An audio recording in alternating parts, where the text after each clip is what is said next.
She trusted him with everything, her loyalty, her body, her future. And in front of every soul who ever called her family, he looked her dead in the eyes and chose someone else. That's the moment you need to understand before anything else. Not the war, not the queen she becomes. This moment, when the most powerful alpha in the Northern Territories threw away the only person who ever loved him without condition. Stay until the end. Drop your city in the comments. Because what happens next will change how you think about power, loyalty, and the price of betrayal forever. But the morning of the ceremony, Mooncrest Pack's great hall smelled like pine resin and burnt ceremony candles, and Serafina Vale stood in the corridor outside the main doors with her boots still muddy from the Eastern Patrol she hadn't been relieved from until an hour ago. Nobody had told her. That was the details that would hollow her out later when she had time to bleed properly. Not the betrayal itself, the logistics of it. The quiet, careful planning required to make sure she was out on the borderline in the cold and the mud, while somewhere warm and dry, her entire future was being rearranged without her name on a single document. She could hear voices through the heavy oak, the deep ceremonial cadence of Elder Gresh reading from the binding scroll. She recognized the rhythm even through 2 inches of wood. She'd memorized that scroll herself at 14, the way every future Luna memorized it, sitting cross-legged in the archive room with ink on her fingers, and Cale Draven's name written in the margins of her practice notes, like a teenager who didn't know yet that hope was a liability. She pushed the door open. The hinges groaned. Several hundred heads turned. Serafina stood in the doorway with patrol mud on her boots. Her dark hair still damp and loosely braided, her patrol jacket carrying the dried blood of a rogue she'd put down 3 miles east of the Hollow Ridge marker at dawn. She hadn't slept. Her left shoulder ached where the rogue had clipped her before she'd driven her knee into its jaw and snapped its neck against a frozen creek bank. She stood there and she looked at the dais. Cale stood at the center in full alpha ceremonial black, the kind of formal wear she'd helped him choose 2 seasons ago, laughing in the tailor's back room while he complained that the collar made him look like a man attending his own funeral. He'd looked at her then with those dark gray eyes and said, "As long as you're the one burying me." And she had laughed because it had felt like the kind of thing only 2 people who belonged completely to each other could say. He wasn't looking at her now. Beside him stood Celine of Shadow Fang, draped in silver and black, her posture the kind of composed that comes from a lifetime of performing composed. She was beautiful in the way a blade is beautiful, designed entirely around the function of cutting. Her eyes found Serafina the moment the door opened and held there with the calm, flat patience of someone who had planned for exactly this entrance. Elder Gresh stopped reading. The silence was enormous. Serafina's boots left mud prints on the stone floor as she walked forward. She didn't run. She would not run. Every instinct in her chest told her to close the distance and understand this with her own eyes up close, and so that's what she did. 27 steps across a hall that had never felt longer, past the faces of packmates who couldn't hold her gaze, past the unmistakable smell of formal bonding oils already rubbed into Kael's wrists. She stopped 6 feet from the dais. "Kael!" Her voice came out level. She hated how level it came out, because level required control, and control required energy she hadn't slept enough to have. "What is this?" It wasn't a question. It was the sound of a woman who already knew the answer and was giving the universe one last chance to be wrong. Kael looked at her then. She had loved those eyes for 11 years. She had looked into them the first time at age 16 when he'd pulled her out of a river during the spring floods, her lungs full of water and her pride in tatters, and he'd sat on the bank beside her while she coughed and said, "You run toward danger like you're trying to prove something," and she'd said, "Maybe I am." And he'd looked at her like she'd just said something that mattered. Those same eyes looked at her now across the ceremony hall, and they were gray and calm, and something else she had no word for. Not cold exactly, not indifferent. Worse than either, they were resolved. "Serafina," his voice carried. It always carried. Alpha resonance, the kind that reached the back of any room. "This isn't the time." "You're standing at the bonding dais with another woman," she said. "Make time." Someone in the crowd shifted. She heard a sharp intake of breath from somewhere on her left. Celine's mouth curved slightly. Not a smile. An acknowledgement. The way a chess player acknowledges a move that came slightly too late to matter. The decision has been made. Kale descended one step from the dais, which put him closer to her level, and somehow felt worse than if he'd stayed elevated. At least elevated would have felt like theater. This felt like he was trying to soften something that had no soft version. This alliance... Don't. The word came out jagged. She heard it herself, the edge finally showing. Don't give me the politics version. Not here. Not after 11 years. You owe me the real one. Something crossed his face. She cataloged it the way she'd cataloged every expression he'd ever made. The slight tightening around his jaw, the way he breathed out through his nose when he was deciding between two versions of a truth. She'd watched him make that calculation 1,000 times. She'd always been on the winning side of it. The Shadowfang army gives us the eastern corridor, he said.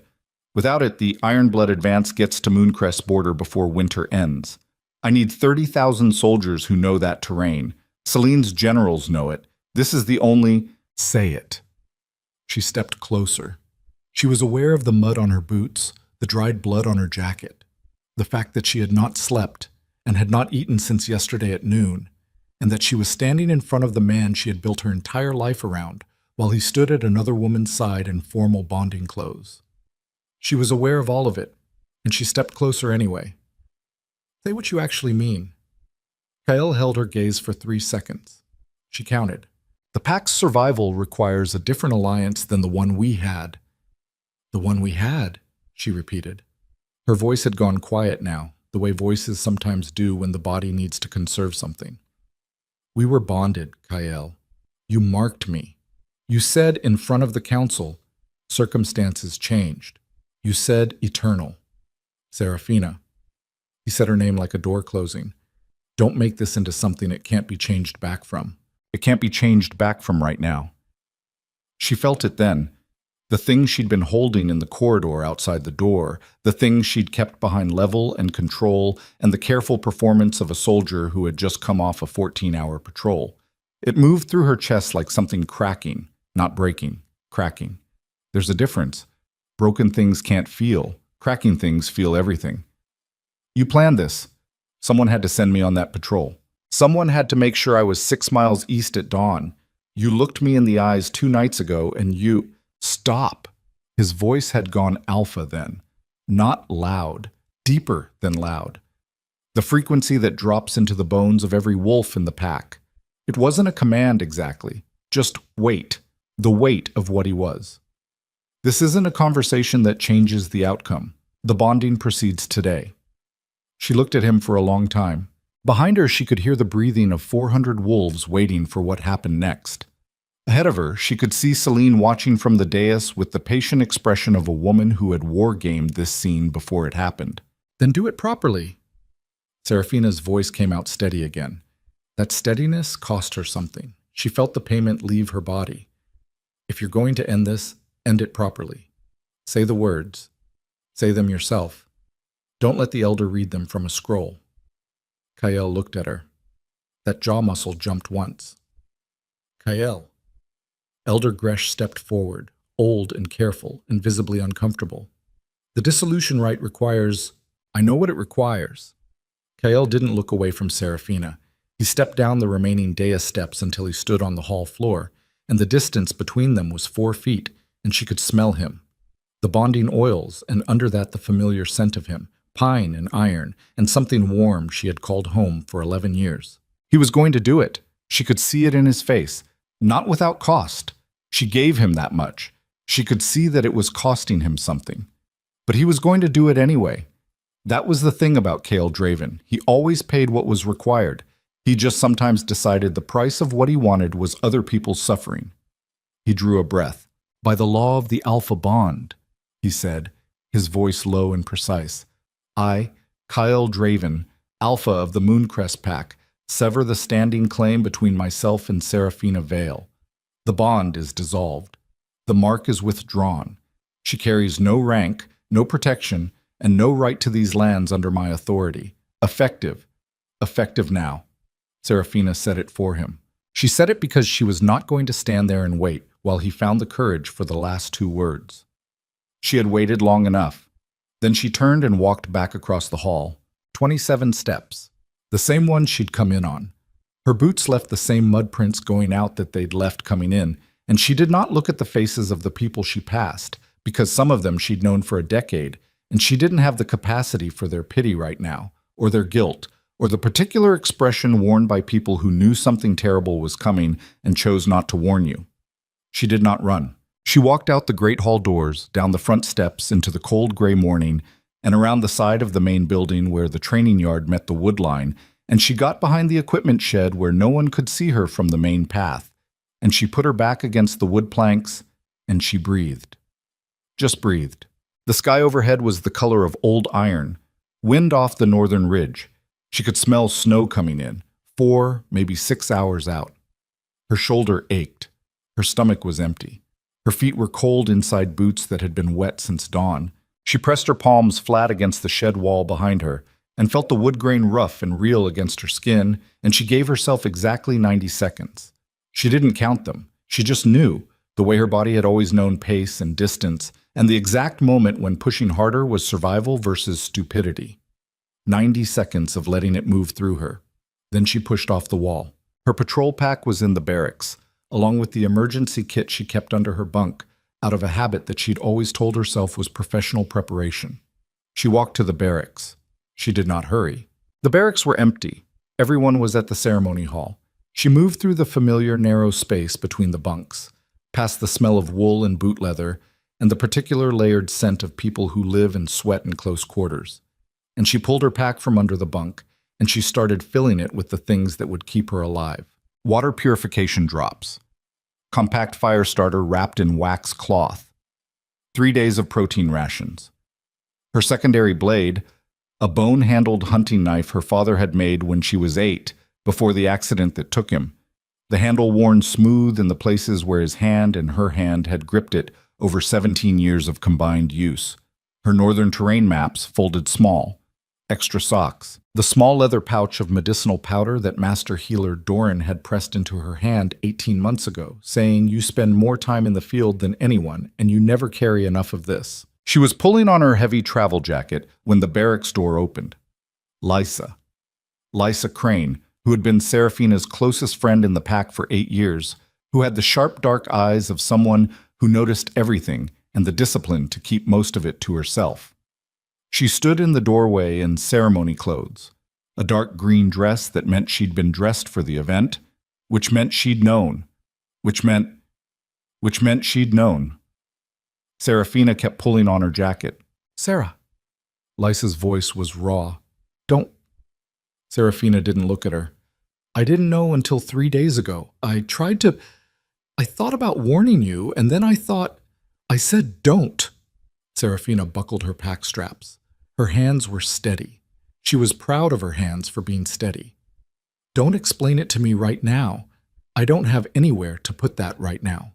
Lysa crossed the room and grabbed her arm. Not hard, just contact. The kind of contact that says, "I'm still here, and I'm sorry" in the same gesture. Seraphina stopped moving, looked at her. Lisa's eyes were wet. She had the specific expression of someone who has done something they can't undo and knows it. "Where are you going?" Lysa asked. "North." "The wilds?" Lysa's grip tightened slightly. "Sarah, the Northern Territory, there are rogues. You can't go into the wilds alone in winter, not without—" "I survived this morning," Seraphina said. "I'll survive the wilds." "That's not—" Lysa stopped. Started again. "Come to my family's holding in the Southern Pass, just until spring, until you can figure out I can't go south." Seraphina pulled her arm gently but clearly free. "If I go south, I'll be in range of pack politics and diplomatic requests, and eventually some well-meaning version of someone will decide that the best thing for everyone is if I accept some kind of quiet settlement arrangement and disappear into a secondary role somewhere with my mouth shut." She looked at Lysa directly. "I will not do that. I will not become the convenient version of what happened to me." Lysa held her gaze, breathed out slowly. "The North will kill you." "Maybe," Seraphina shouldered the pack, "or maybe I'm harder to kill than everyone in that hall just decided." She walked to the door, stopped, one hand on the frame, without turning around. "Tell me one thing."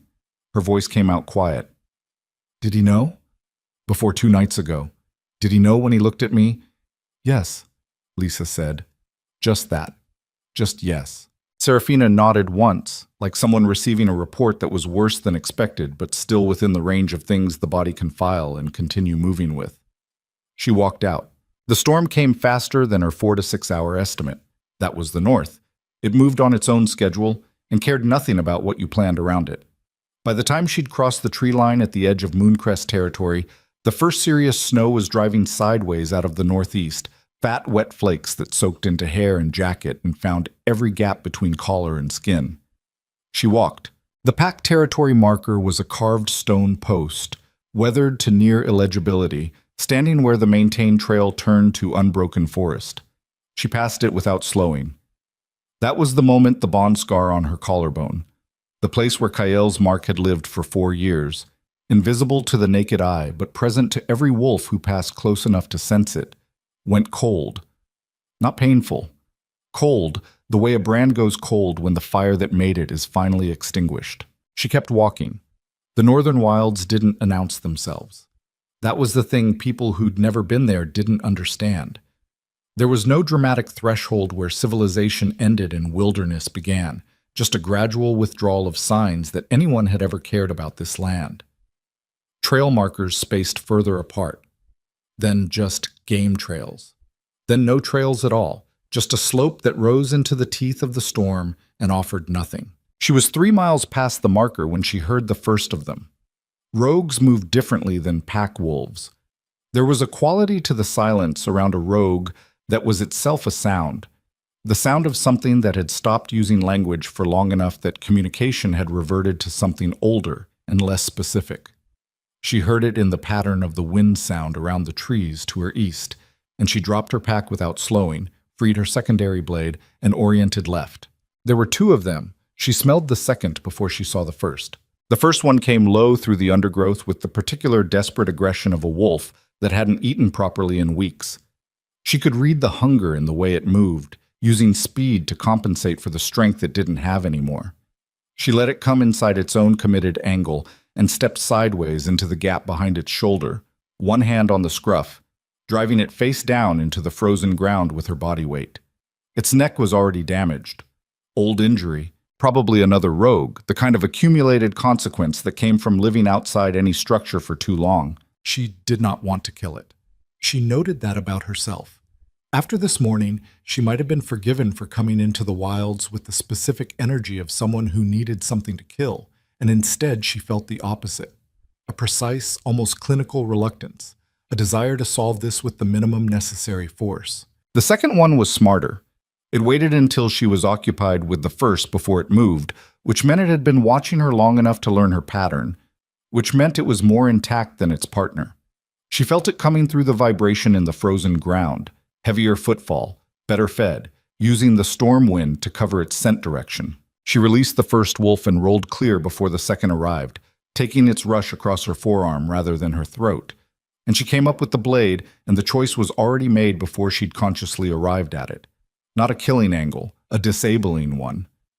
She drove the flat of the blade hard across the front leg tendons as it passed, not severing, just enough. It went down, got up, looked at her with the yellow eyes of something that had once been pack socialized and then got very lost for a very long time. She held her ground and didn't advance. After 15 seconds, it turned and went back into the trees. The first one followed, limping. She stood in the silence and the driving snow and breathed. Then she picked up her pack and kept moving. By full dark, she had found what the terrain maps called the Ridge Hollows, a series of natural sheltered depressions under basalt overhangs where the wind couldn't reach, where the forest canopy above was thick enough to have kept some of the ground dry.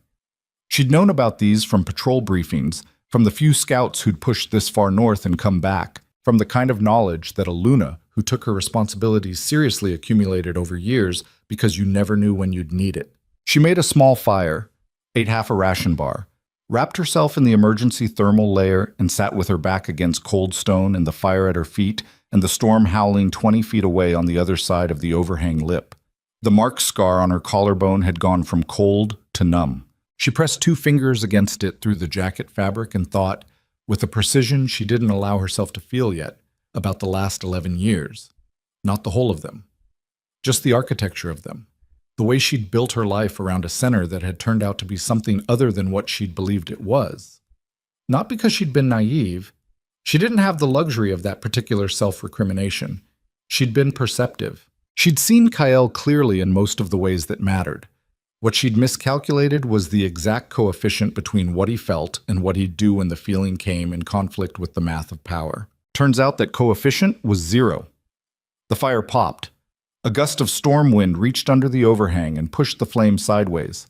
She'd cried twice in her life. Once when her father died. Once when she was 19 and a pack child she'd been training died in an accident on a scouting exercise that had been her responsibility to properly supervise. And the gap between what she'd done and what should have been done had been 4 inches and 3 seconds, and it had cost the worst price. She had learned from that gap, had restructured every protocol, retrained every scout, spent 6 months recertifying every junior member's wilderness competency. She did not cry now.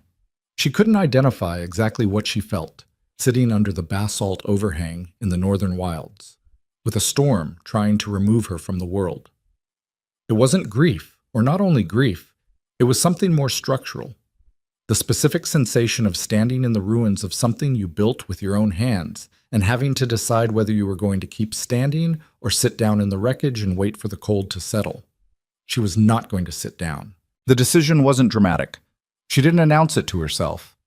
It was just, the next thing her body did was tend the fire rather than let it go out, which told her what she'd already known. She slept in 3-hour intervals, waking each time to check the storm's progress, feeding the fire small pieces of wood, cataloging the sounds of the wilderness around her the way she'd always cataloged everything, systematically, without assumption.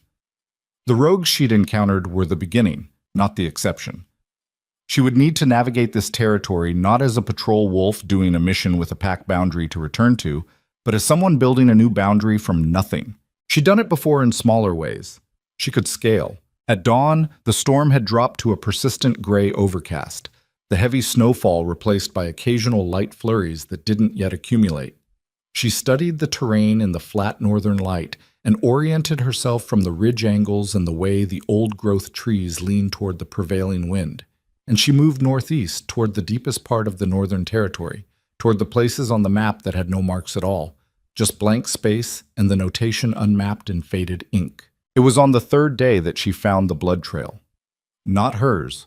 Old. A week old at least, preserved by the cold, a broad dark line across a snowfield that ended at a rocky outcrop and did not continue on the other side. She followed it because following signs was instinct, and because the quantity of blood told her that something large had been here and survived, which was the kind of intelligence worth understanding. The outcrop dropped into a bowl-shaped depression maybe 60 feet across, its floor carpeted with old snow packed hard, its walls rising 20 feet on 3 sides.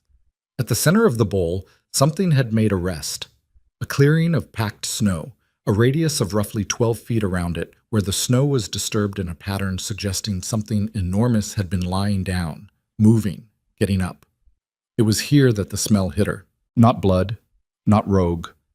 Something she had no reference for, ancient and cold and specific, like the smell of stone that has been struck by lightning in the same place enough times that the scent has become permanent. Something mineral and electric, and underneath it all, something that resonated in the mark scar on her collarbone, the way sound resonates in a struck bell. She stood at the edge of the bowl and went very still. The mark scar wasn't numb anymore. It was warm. She pressed her fingers against it through the jacket, the warmth spread moving outward from the old scar tissue in a pattern she didn't have words for. Not heat exactly, more like recognition. Like a frequency that had been broadcasting into silence for a very long time and had suddenly, without warning, found something broadcasting back. "I know you're here," she said. Her voice sounded too small in the open bowl. The overcast sky pressed down. Wind moved across the depression's rim. Nothing. She waited. A minute. 2. "I'm not pack," she said. "I'm not claiming territory. I'm not hunting." She paused. Chose the next words with care because something in the quality of the silence suggested that precision mattered here. "I'm exactly what I look like. Someone who has nothing left to lose in the direction I came from. The air in the bowl changed. She felt it before she saw it. A shift in pressure. Subtle. The kind of change that happens when something very large moves somewhere nearby. Then the sound. Low, tonal, not quite vibration, and not quite vocalization, something that existed in a register below what she'd have described as hearing and above what she'd have described as feeling. The snow at the far edge of the bowl shifted. Then the snow wasn't the only thing moving. Whatever came out of the darkness between the rock walls was large in a way that didn't initially parse. Her brain kept trying to apply familiar scale and kept failing, kept adjusting upward. It moved with the contained, deliberate quality of something that had learned long ago that the world around it was mostly fragile and required a certain care and navigation. Its coat was the silver white of fresh snowfall in strong moonlight, and it moved like smoke moves, like it occupied space without being fully committed to the specific form that space implied. Its eyes, when they found her, were the color of the mark scar's warmth. Serafina did not run. She stood her ground and looked back, and the ancient thing that had no name in any living language came forward one careful step at a time until it stopped 12 feet away, and the air between them carried that mineral electric smell, and the warmth from her collarbone had spread up her neck and down her arm and into her chest, and she understood, in a way that bypassed language entirely, that this was not an encounter between a wolf and a creature. This was a recognition. The colossal silver beast lowered its head, not in submission. Nothing about this creature suggested submission was a concept it had any relationship with, but in the specific gesture of something acknowledging something it has been waiting for. The mark scar on her collarbone, the cold, dead scar left by Cale Draven's withdrawn bond, blazed. Not with his energy, not with anything that had been put there, with something that had been waiting there, dormant under the surface of the scar itself, waiting for the moment when the thing holding it dormant was removed. Serafina Vale, rejected Luna of Mooncrest Pack, cast out into the northern wilds with a patrol kit and a dead bond mark and 11 years of trust destroyed in 27 steps across a mud-tracked ceremony floor, pressed her fingers to her collarbone and felt the ancient power of her bloodline wake up like a door kicked off its hinges. And somewhere to the south, in a great hall smelling of pine resin and bonding oils and the particular relief of everyone who had chosen safety over honesty, Cale Draven said the words that sealed his new alliance, with no idea that the woman he'd just thrown away was standing in the northern dark, while the most feared creature in 3 centuries of wolf legend knelt before her and waited to be named. The warmth in the mark scar didn't fade. That was the first thing Serafina cataloged about it. Not its intensity, not the way it spread through her chest cavity, like light through cracked stone, but its persistence. Everything else about the last 3 days had been defined by loss. Loss of heat, of food, of rank, of the particular interior warmth that comes from believing someone when they look at you and speak. The mark scar's cold had been one more subtraction in a week of subtractions. This was the opposite of subtraction. The silver beast stood 12 feet away and watched her with those pale amber eyes and did not move, and Serafina stood her ground and matched its stillness. Because something in the quality of this moment told her that how she held herself in the next 60 seconds would matter in ways she couldn't fully map yet. She had learned early, from her father, from the borderline patrols, from the specific school of hard lessons available only to people who grow up without a safety net, that the most dangerous thing you can do when you don't understand a situation is pretend you do. The second most dangerous thing is to show fear, not because fear itself is weakness, but because in the presence of something that can read your body chemistry the way most beings read faces, performed courage is transparent and genuine steadiness is the only currency worth spending. She was genuinely steady. That surprised her slightly. She had expected somewhere under the forward motion of the last 3 days to find fear waiting for her, the kind that surfaces when the adrenaline of immediate crisis finally metabolizes and leaves the real accounting behind. Instead, she found something harder and quieter. Not peace. Nothing as soft as that. More like the state of a blade that has been ground down to its final edge and discovered in the process that it had more material to work with than the grinding suggested. She took one step forward. The silver beast's ears shifted. Not back. Not threat response. Sideways. Orienting. Listening to something she couldn't hear yet. She took another step. The warmth in her collarbone intensified, and she had to consciously regulate her breathing around it, which was a strange thing to need to do with warmth. Usually warmth invited the breath to slow and deepen, but this warmth was active, almost electric, and it wanted her chest to expand faster than was useful. She breathed through it, slow, deliberate. Astravok, she said. She didn't know where the name came from. It arrived in her mouth the way certain knowledge arrives in dreams, completely, without the usual scaffolding of reasoning or recall, like something she had always known and simply hadn't been asked yet. The silver beast's reaction was immediate and vast. A sound came from it, not a howl, not a growl, something longer and more complex than either. A sound that moved through the depression's stone walls and came back changed, layered with its own echo. And Serafina felt it in her sternum and in the bones of her forearms, and in the mark scar, which flared so hot for 3 seconds that she had to press her palm flat against it and breathe through that too. Then the sound stopped. The silver beast lowered its head until its chin nearly touched the packed snow of the bowl's floor. Not aggressive, not submissive, not in any way that diminished the enormity of the creature or suggested that the bow came from a place of lesser power. More like a recognition returned. She had called its name, and it was acknowledging that she had the standing to do so. Serafina closed the remaining distance. She stopped 2 feet away, close enough to feel the heat radiating from the creature's coat. And it did radiate heat despite the silver-cold color of it, despite the winter air around them both. She raised her right hand, palm out, and waited. Astravok brought its head up from the snow and pressed its nose against her open palm. The warmth went from a blade to a flood. She didn't black out. She wanted to be precise about that later when she tried to reconstruct the sequence. Her vision went white at the edges for roughly 4 seconds, and she felt something move through her nervous system that she had no adequate framework for. Ancient, complex, completely indifferent to whether she was ready for it. Information that wasn't words. History that wasn't narrative. The specific understanding that she was the 7th person in a bloodline that stretched back further than any living pack's recorded history, and that the 6 before her had either never found Astravok or had found the creature and failed the stillness test, and that the warmth in the mark scar was not a new development. It had been there her entire life, dormant, waiting for something to clear the path to it. Kael's rejected bond had been clearing the path. She stood in the northern bowl in the gray morning light, with her palm against the ancient creature's nose, and understood, with no particular drama, that the worst thing that had ever happened to her had also been the exact necessary precondition for the best thing. She didn't forgive him for it. That wasn't what this was. But she filed it accurately. The first week was about learning what her body could do now, which turned out to be substantially more than it had been able to do before. She discovered the enhanced senses incrementally, not all at once, not in some dramatic single-instance revelation, but the way you discover the full capability of a tool you've been using at partial setting. The first morning after the contact with Astravok, she woke in the ridge hollow and could smell the specific individual scent profiles of 8 different animals in a half-mile radius.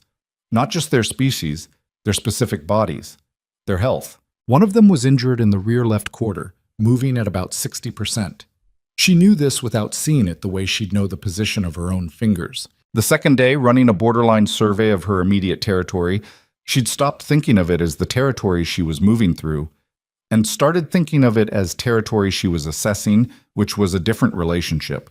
She discovered that her ground speed had roughly doubled and that she wasn't breathing hard at the end of a sustained run that would have had her lungs burning a week ago. The third day, a rogue pack of 5 found her camp. She was building a more permanent shelter structure against a south-facing rock face, a task requiring her full attention and both hands, when they arrived at the camp perimeter. Their lead wolf was the size of a large pack-trained warrior, rangy with long territory experience, the kind of wolf who'd survived outside structure long enough to develop a self-taught tactical intelligence that compensated for the loss of coordinated support. He was good. She gave him that. His approach positioning was excellent. He'd placed his 4 pack mates at compass points around her camp before she'd sensed the first one, which meant he'd been reading the wind and planning approach angles for at least 20 minutes. If she'd been the wolf she was 2 weeks ago, the positioning would have been a serious problem. "Easy approach," he said. His voice had the slightly rough quality of someone who spent more time growling than talking. Give us what's in the pack and we move on. Serafina didn't stop building. No, she said. A pause. The lead wolf shifted his weight. She heard it. There are 5 of us. I know. I smelled you at the northeast marker 20 minutes ago. She fitted a notched branch into the cross-support structure and tested its hold. You're good. The wind reading is good. The positioning is good. But you've got one in the east who favors his left side, which means when I go that direction, he'll compensate with his right, and that creates a 2-step lag before he can reset.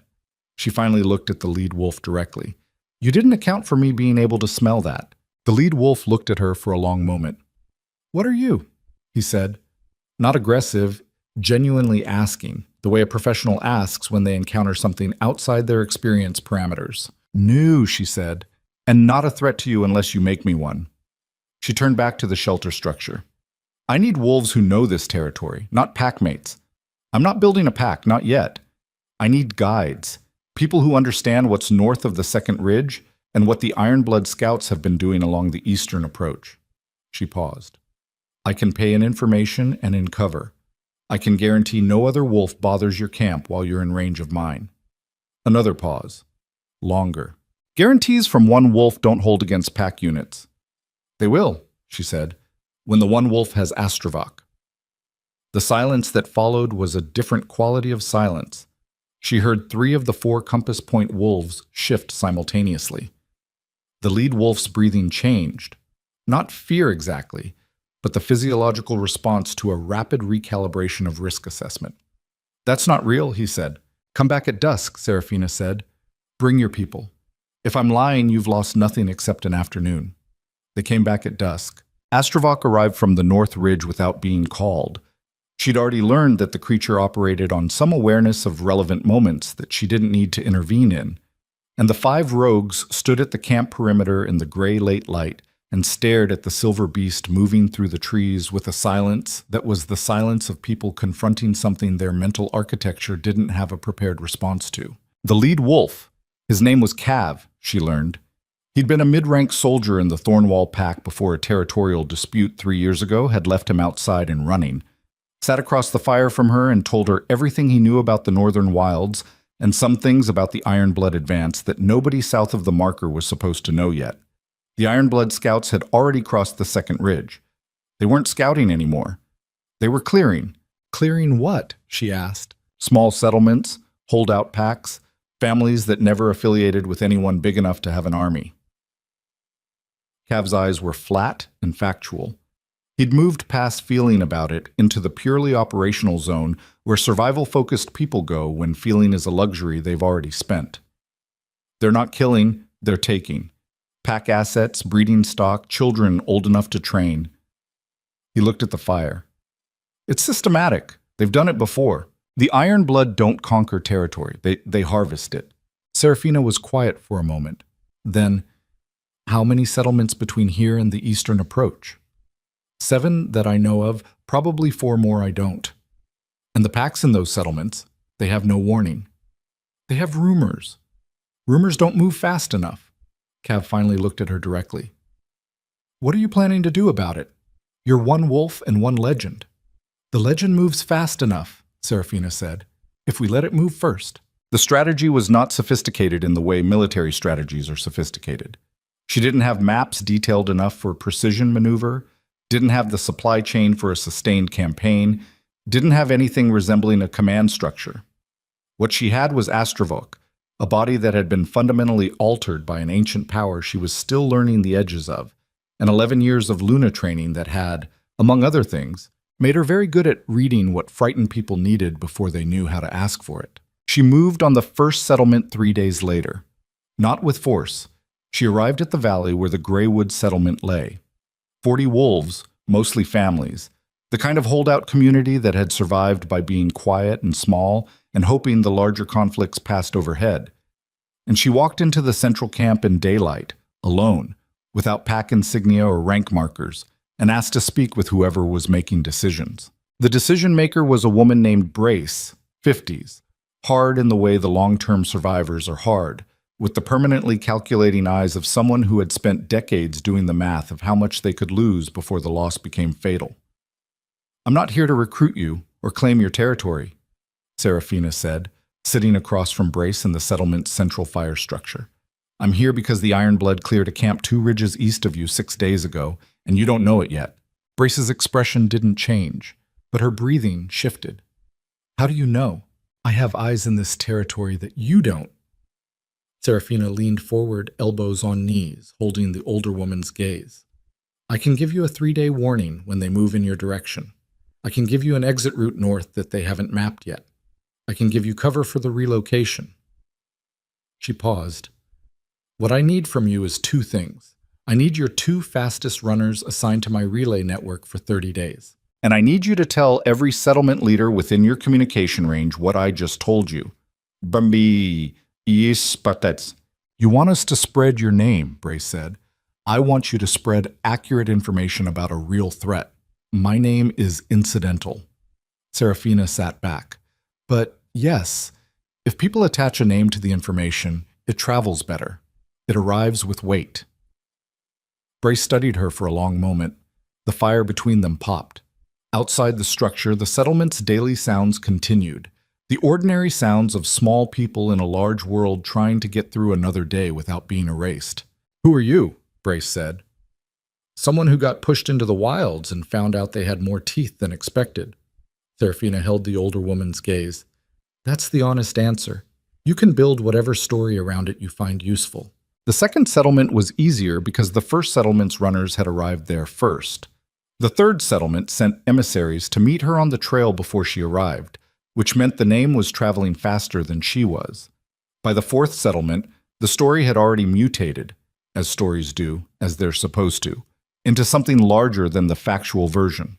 She was hearing third-hand accounts of herself that she barely recognized, which told her the legend was doing exactly what she'd told Cav it would do. It was during the approach to the fifth settlement that she encountered Lucien Varick.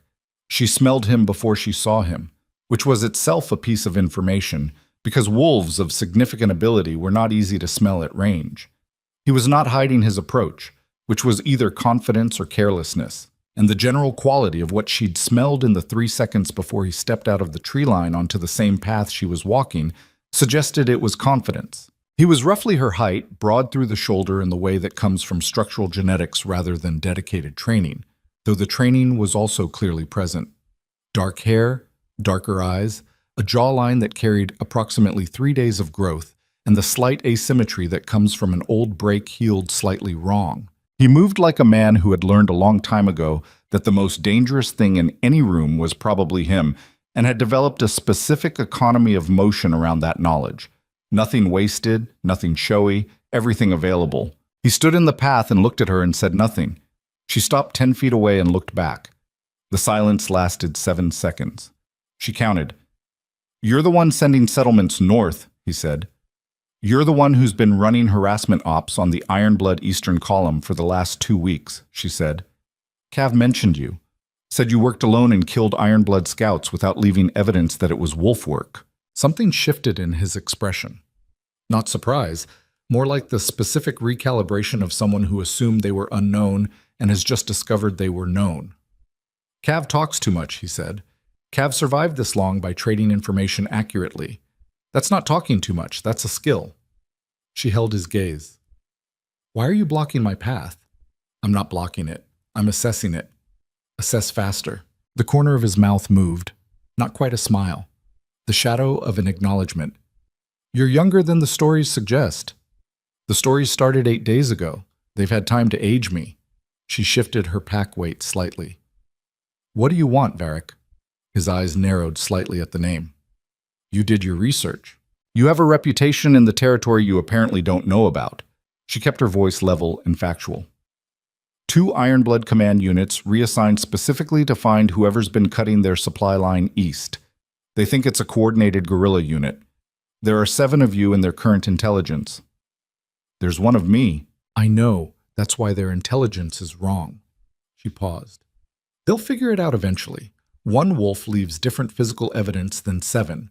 When they figure it out, they'll send something larger than a command unit.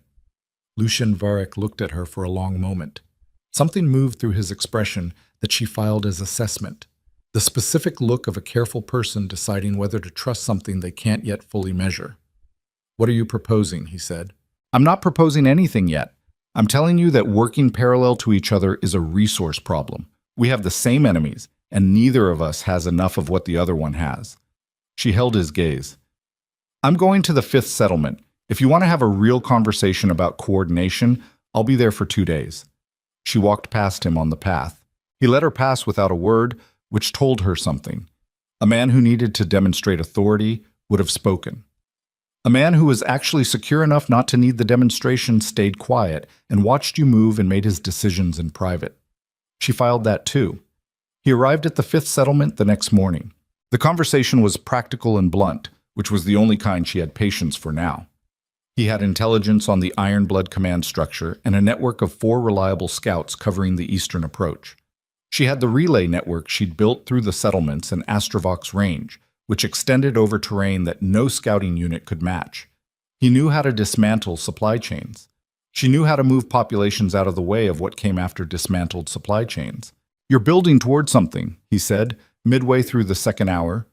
They were sitting in the settlement storage building, maps spread across a rough wooden table, and he had a way of watching her that was direct without being aggressive, steady, the way a man watches something he's decided is worth understanding properly. "Aren't you?" she said. "I'm trying to slow down an advance that'll reach the Central Territories in 6 months if nothing stops it." "Same thing." She traced a route on the map without looking up. "Slowing it down requires a coalition. A coalition requires a center. A center requires someone the scattered packs will move toward." She looked up then. "The stories that are moving through this territory right now, they're already doing that work. People are moving toward something. I'm just trying to make sure there's something real to arrive at." Lucian was quiet for a moment. Then, "You know what you're describing is a kingdom." "I know what I'm describing." She held his gaze. "The question is whether it's the kind of kingdom that does to these settlements what the Ironblood does, or the kind that means none of them has to run again." He looked at her for a long time. Something in his expression had changed from assessment to something harder to categorize. The specific look of a person recognizing something they'd stopped expecting to find. "The Ironblood have a new alliance," he said. "2 days ago. Word came through my Eastern scouts." He paused. Mooncrest Pack signed a cooperation agreement with the Eastern Column. The Alpha of Mooncrest provided the Ironblood with territory maps of the northern approach in exchange for protection of his southern border. Serafina went very still. Lucienne watched her face. "He mapped the northern approach," she said. "Every trail, every settlement route, every defensible position north of the marker." Lucian's voice was careful, not gentle, but precise. "The maps he provided are the maps your relay network has been operating on, which means the routes you've been using to move settlements out are now known to the Ironblood Advanced Scouts." The fire in the storage building crackled. Outside, the settlement's evening sounds continued. Somewhere nearby, a child was laughing at something, unaware that the geography of their safety had just been sold.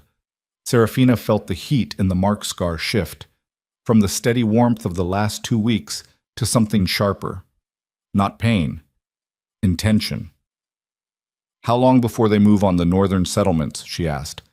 "My scouts estimate 4 days, possibly 3. She stood up from the table. "Then we have 3 days to move everyone north of the Greywood Corridor and establish a defensible position at the Basalt Ridge before the advanced scouts arrive." She was already mentally running the relay network, calculating which runners could reach which settlements in what time. "Can your 4 scouts split and cover the western flank while I pull the eastern settlements?" "Yes." He stood too. "But a defensible position doesn't stop an Ironblood advance column. It just makes them slower." "I'm not trying to stop them." She looked at him across the map table. "I'm trying to make the position visible enough that every uncommitted pack in a 3-territory radius sees that someone is holding ground instead of running." She paused. "Stopping them comes after we have the numbers to stop them." "And you think you can get those numbers?"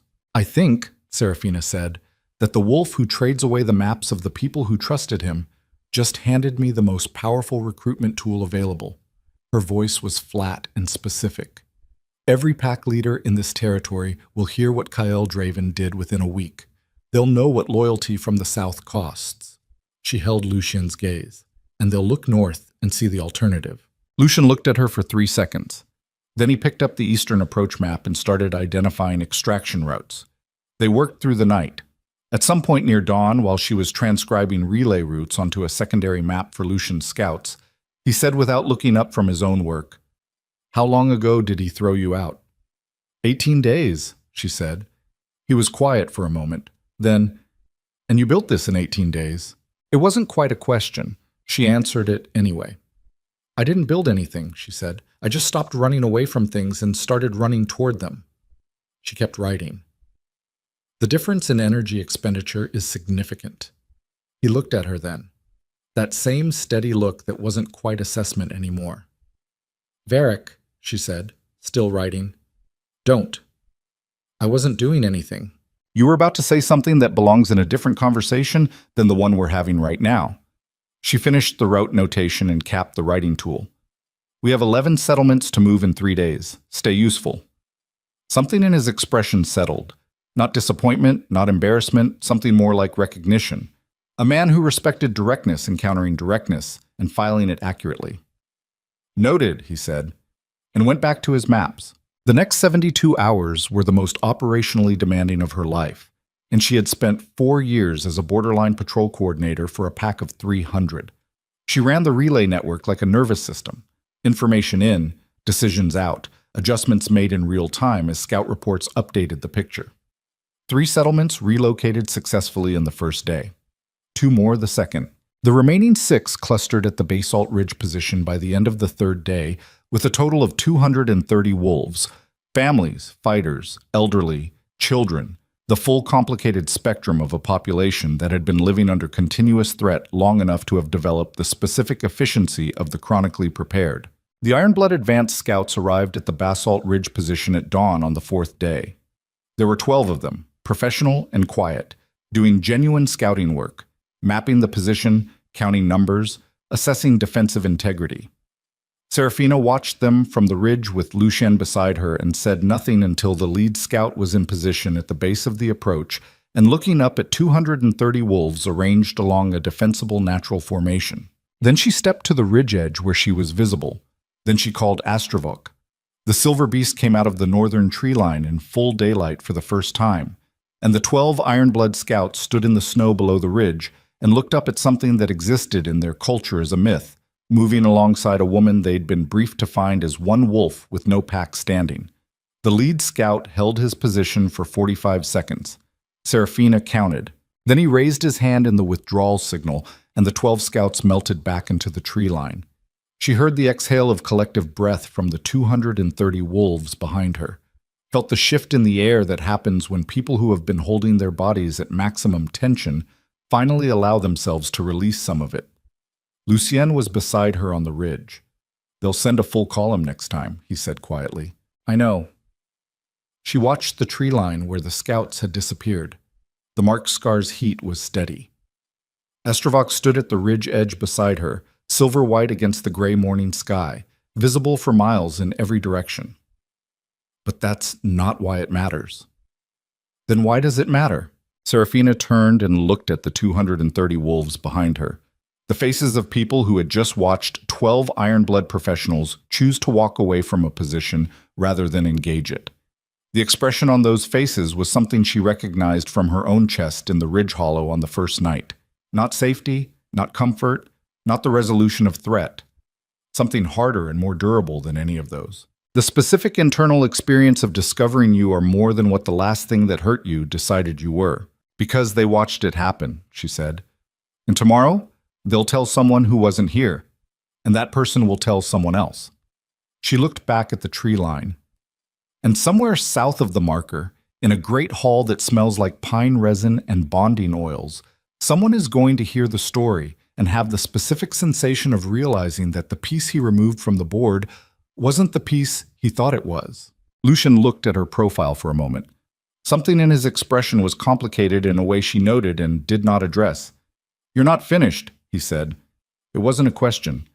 "I haven't started," Serafina said. "This was preparation." She turned from the ridge and walked back into the gathered settlement wolves, and they parted to let her through, not because they feared her, but because something in how she moved said plainly and without announcement that she knew where she was going and had calculated the cost of getting there and decided it was worth paying. Behind her, Lucien Varick stood on the ridge and watched her move through the crowd. And 200 miles south, in the Mooncrest Pack's Great Hall, a messenger arrived for Alpha Kael Draven with a report from the eastern approach that his northern territory maps had failed, that the settlements marked on his charts had relocated, that the Ironblood advance scouts had encountered a defensive position and withdrawn, and that the wolf commanding the position had been seen standing next to something that the scouts' report described, in handwriting that had gone slightly irregular with the pressure of transcription, as a silver beast the size of a structure, with eyes like banked fire that knelt for no one, except her. Kael read the report twice. Then he set it down on the table with the careful placement of someone controlling a physical response. "Find out who she has with her," he said to the messenger. "Find out where she's moving. Find out everything." The messenger left. Kael sat alone in the great hall and felt, for the first time since the ceremony, something that moved through his chest like the cold edge of a very specific kind of fear.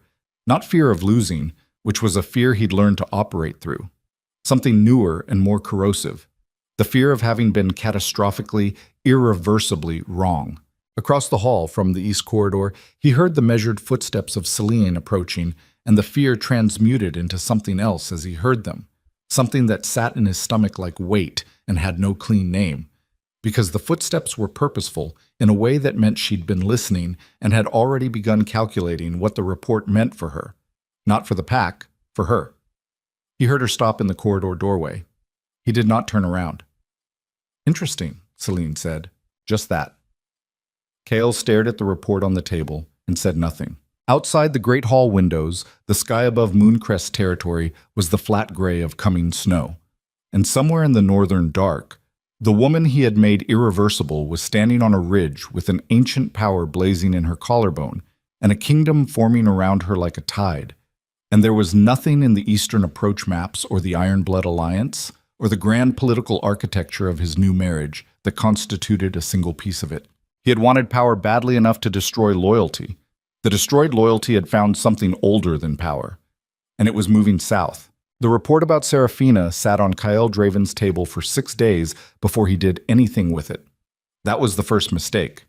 He would understand it later as the first in a sequence, the way you understand the first domino only after watching the last one fall, not as an isolated error in judgment, but as a symptom of something structural, a crack in the load-bearing wall that had been there long before the wall was asked to carry weight it wasn't built for. He told himself it was strategy. Told himself he was letting the intelligence develop before committing to a response. That premature action on incomplete information was the signature mistake of lesser commanders. He had given that exact speech to junior officers no fewer than a dozen times across his tenure as Alpha. He believed it when he said it to them.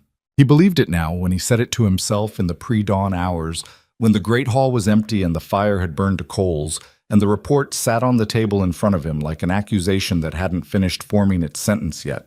What he was actually doing was sitting with the specific interior paralysis that comes from recognizing, at depth, that the architecture of your confidence has been built on a foundation you did not properly inspect before you started building on it. He had believed, with the certainty that comes from never having been wrong about a particular category of thing, that Serafina Vale would survive.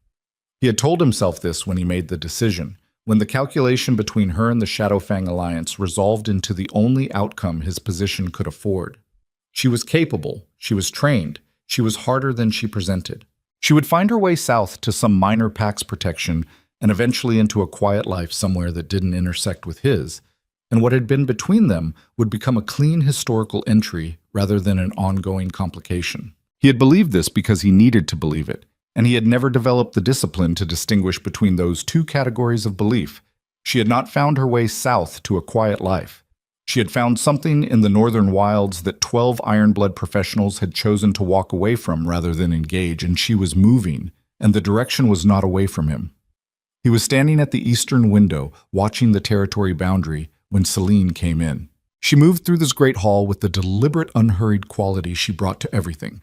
as though she had already seen the outcome of every room she entered and was simply performing the arrival for the benefit of those who hadn't. She had been doing this since the bonding ceremony, and he had read it, in those early weeks, as composure.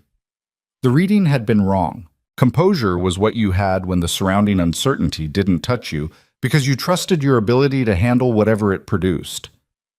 What Celine had was something different, something more controlled than composure. The calm of a person who wasn't uncertain because they had already removed the variables.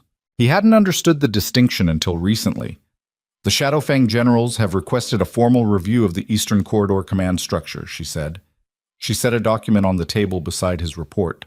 Not on top of it, beside it precisely, with the careful placement of someone making a spatial argument. They want Iron Blood coordination routed through General Marin rather than through your command office. Kale turned from the window. Marin answers to Shadowfang. Marin answers to whoever holds the Eastern Corridor Commission. She held his gaze with those flat, assessing eyes. Currently, that's your office. The review would transfer it. The review would transfer it to you, he said. A pause. Half a second. In anyone else, it would have been invisible. To the alliance structure, she said. He looked at her for a long moment. Outside, the wind moved through the territorial markers along the eastern line. The flags his grandfather had planted and his father had maintained, and he had flown without interruption for 9 years of his own Alpha tenure.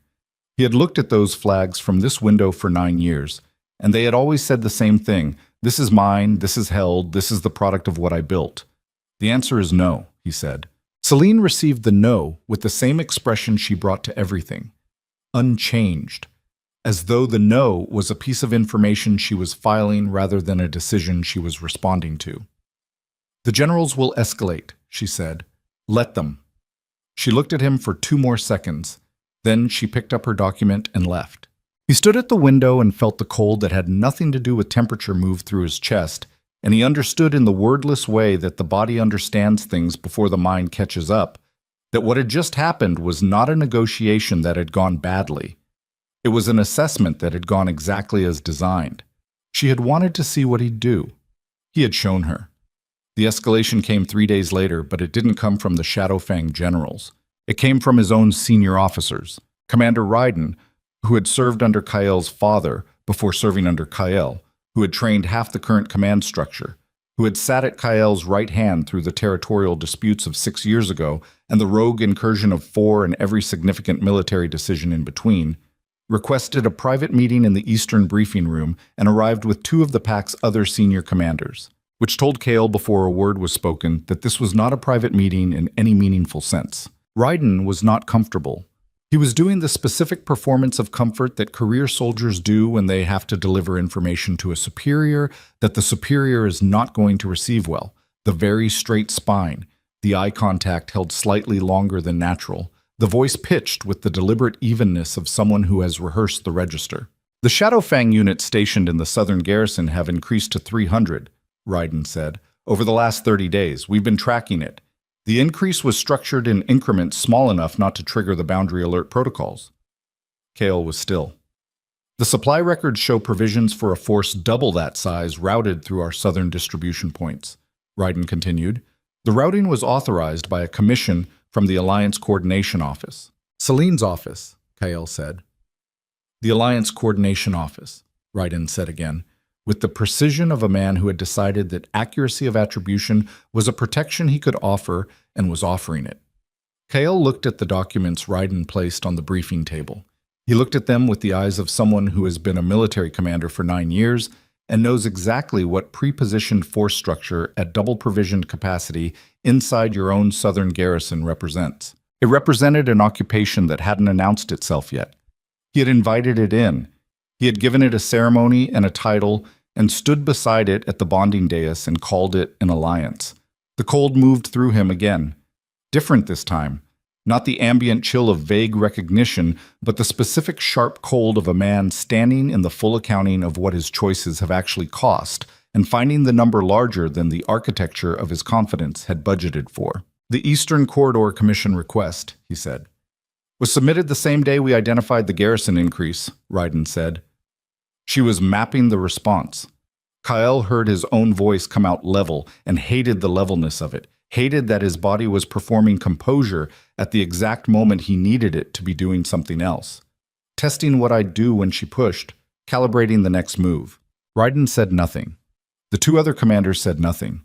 The briefing room held the particular silence of people who have delivered a message and are now waiting to find out what the message costs them.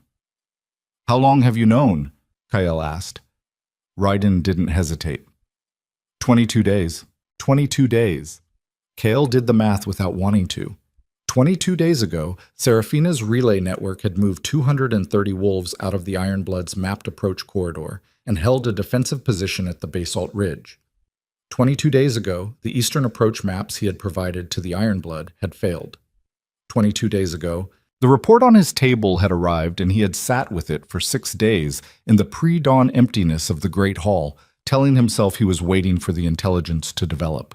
22 days ago, Raiden had known that the woman he'd thrown away was not the only problem he'd created. "Why now?" Kael asked. "Because the Blood Moon coronation is in 8 days, Raiden said, and the Shadowfang generals have filed a formal request with the Elder Council to include a sovereignty clause in the coronation ceremony. He met Kael's eyes directly. A sovereignty clause that would transfer joint executive authority over Mooncrest military to the Alliance Coordination Office. In front of the full court, Kael said, in front of the full court, the Elder Council, and every Allied Pack representative who's been invited to attend. Raiden's voice was absolutely level. If the clause passes during the coronation ceremony, the precedent is established before anyone has grounds to contest it. Kael stood at the briefing table and looked at the documents and felt the complete topographical map of what he'd built. The Alliance, the Ironblood Agreement, the Shadowfang bonding, all of it, rearrange itself in his understanding from the shape of a strategic asset to the shape of a cage he had constructed himself, from the inside, with borrowed tools, and locked from within. He had wanted an army. He had acquired an occupation. He had looked at Celine across the bonding dais and seen a weapon he could direct, and what she had been, the entire time, was a commander directing him. "Options," he said. Raiden exchanged a look with the two other commanders. Brief. Loaded with the kind of pre-existing conversation that happens between people who have been working a problem together for 22 days. "Contest the sovereignty clause before the ceremony," Raiden said, publicly. Forces her hand before the prepared stage. She anticipated that. The garrison is the answer to that. Yes. What else? Remove her from the coordination office before the ceremony. Dissolve the commission on grounds of unauthorized force deployment. The Shadowfang generals move on the garrison and we're fighting a civil engagement in our own southern territory 8 days before a coronation that the entire allied world is watching. Kyle looked at the documents. What else? A longer silence this time. "There's a third option," said the commander on Raiden's left. A woman named Thessa, compact and quiet, and known for the particular quality of tactical thinking that operates best in the spaces between the obvious moves. She spoke rarely in group settings. When she spoke, it was worth the cost of the silence. "You go north." The room went very still. "You go north," Thessa said again, "before the coronation, before she can stage the sovereignty clause. You remove yourself from the ceremony's framework entirely, which removes the ceremony's legal standing, which means the clause has no vehicle." "Going north means abandoning the pack," Kyle said. "Going north means preventing the pack from being annexed by Shadowfang in front of witnesses who will be legally obligated to recognize it," Thessa said. Her voice was completely flat. "It's not the same thing." Kyle looked at her, then at Raiden, then at the documents. "Going north," he said slowly, "means going to her." Nobody said anything. The word "her" sat at the briefing room with the weight of every decision that had produced it. It sat there with the 27 steps across the mud-tracked ceremony floor and the dissolution words and the bone-handled knife under the bunk and the mark scar going cold in the tree line and all the incremental consequences of the morning Kael Draven had stood on a dais and decided that the math of power was more reliable than the math of loyalty. He had been wrong about the reliability of both maths. He looked at Raiden. "Keep the garrison under surveillance. No engagement. Maintain normal operational posture so she doesn't know the timeline has changed." He looked at Thessa. "You run the coronation logistics from my office for the next 8 days. Formal appearances, scheduled meetings, everything proceeds on the announced calendar." "And you?" Raiden asked. I need 3 days to reach the northern position. Kale picked up the eastern approach report from where it had sat for 6 days and folded it precisely and put it in his jacket. I need to arrive before she hears about the coronation setup, before Celine has reason to move the timeline. She may already have reason, Ryden said. She may.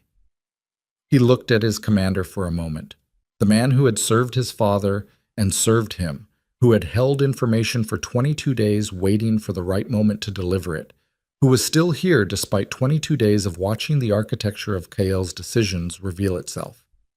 There was something in Ryden's expression that was not forgiveness, not anything that generous, but was its close practical neighbor.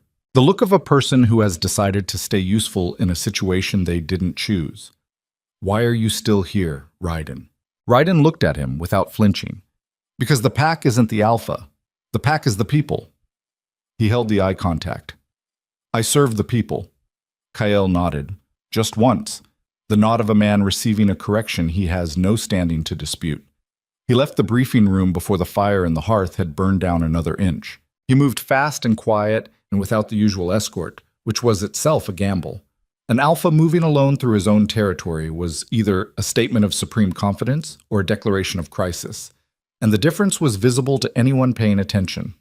He chose roads that weren't roads, game trails and maintenance paths. The routes he'd memorized as a boy running the boundary with his father before he understood what boundaries were for. His territory, every rock and tree and frozen creek bank of it. He had mapped this territory for the Ironblood advance column. That thought moved through him twice, and he let it move both times without the defensive processing that usually intercept it.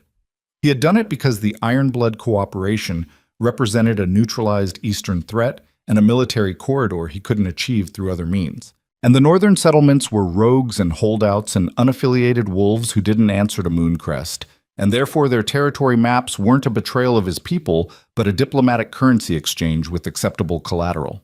He had told himself that. He had believed that. He had believed it because believing it cost him nothing at the time, and Kael Draven had spent the first 34 years of his life becoming very efficient at exactly this calculation, the economy of belief, where you believe whatever is cheapest in the current moment and defer the accounting to a future state that never quite arrives in the form you budgeted for. The future state had arrived. Its form was half dead and hunted and walking north alone through the territory he'd sold. He crossed the pack boundary marker at dusk on the second day, moving into the northern wild territory in the gray failing light of a late afternoon that smelled like iron and coming snow, and he felt the boundary mark pass under his feet with a physical sensation he hadn't expected. Not relief, not dread, but the specific quality of a threshold that you cross knowing you're not coming back the same way. He had crossed this threshold once before, going the other direction, walking back into Mooncrest territory from a northern patrol when he was 19, and had thought the wilds were something you survived and then returned from. He hadn't understood then that some places change the person who passes through them, and that the change is irreversible not because of what the place does to you, but because of what you find out about yourself while you're there. He was finding out now. The Northern Territory had a quality in the deep winter that he'd forgotten from his patrol days, a compressed silence that wasn't emptiness but density. Every sound was significant. Every change in wind direction was information. The wilds didn't announce anything. They simply were, consistently and without concern for whether you were prepared to interpret them, and you either developed the ability to read them accurately or you suffered the consequences of misreading. He had been misreading things for a significant portion of the last year. The Ironblood scouts found him on the second night. There were 4 of them, and they were professionals who'd been operating in this territory long enough to know how to move through it, which told him they were part of the Eastern Corridor Advance Unit rather than the inexperienced conscripts at the column's rear. They surrounded his campfire with the quiet efficiency of people who had done this particular task enough times to have stripped the drama out of it. Alpha Draven, the lead scout said, and there was something in the way the title landed. Not disrespect, but a specific quality of weight, like a word said in a room where its meaning has recently changed. Kael had no escort, no pack support, no diplomatic cover. He had a camp knife and a travel pack, and the particular quality of stillness of a man who has walked into a situation he can't fight his way out of and is deciding right now whether to try anyway. You're outside your territory, the lead scout said. I'm outside my territory in a direction that's not toward your column, Kael said. His voice came out level. He was aware of the 4 positions around the camp and the probable time between him and the nearest one and the time between the nearest one and the others, and the math did not favor him. That make you curious? It makes me professionally attentive. The lead scout crouched at the fire's edge, the position of someone who has decided that a show of casualness serves their purposes better than force right now.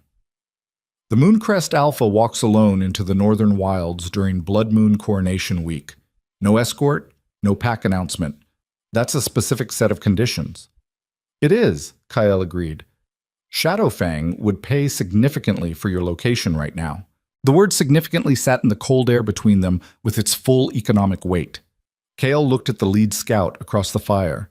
The man was maybe 30, with the permanent squint of someone who spent most of their professional life assessing sight lines, and behind the professional surface of his expression was something calculating and patient.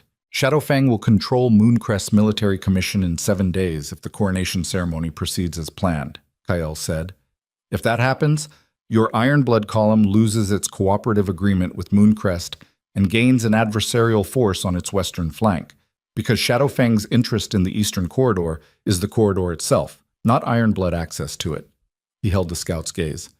Your commanders want the corridor. Celine wants the corridor. Those aren't the same want. A silence. The lead scout was very still.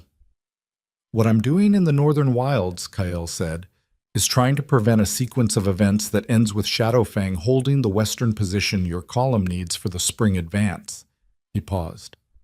Whether that's worth more to your commanders than my location is a calculation I can't make for you. The lead scout looked at him for a long time. Then he stood. You have a 12-hour window before the standard reporting cycle, he said. He turned and looked at the 3 other scouts. The look lasted 2 seconds. The 3 scouts began withdrawing from their positions with the quiet efficiency of the advance. We didn't see you, the lead scout said. He walked into the tree line. Kyle sat at the fire alone and breathed.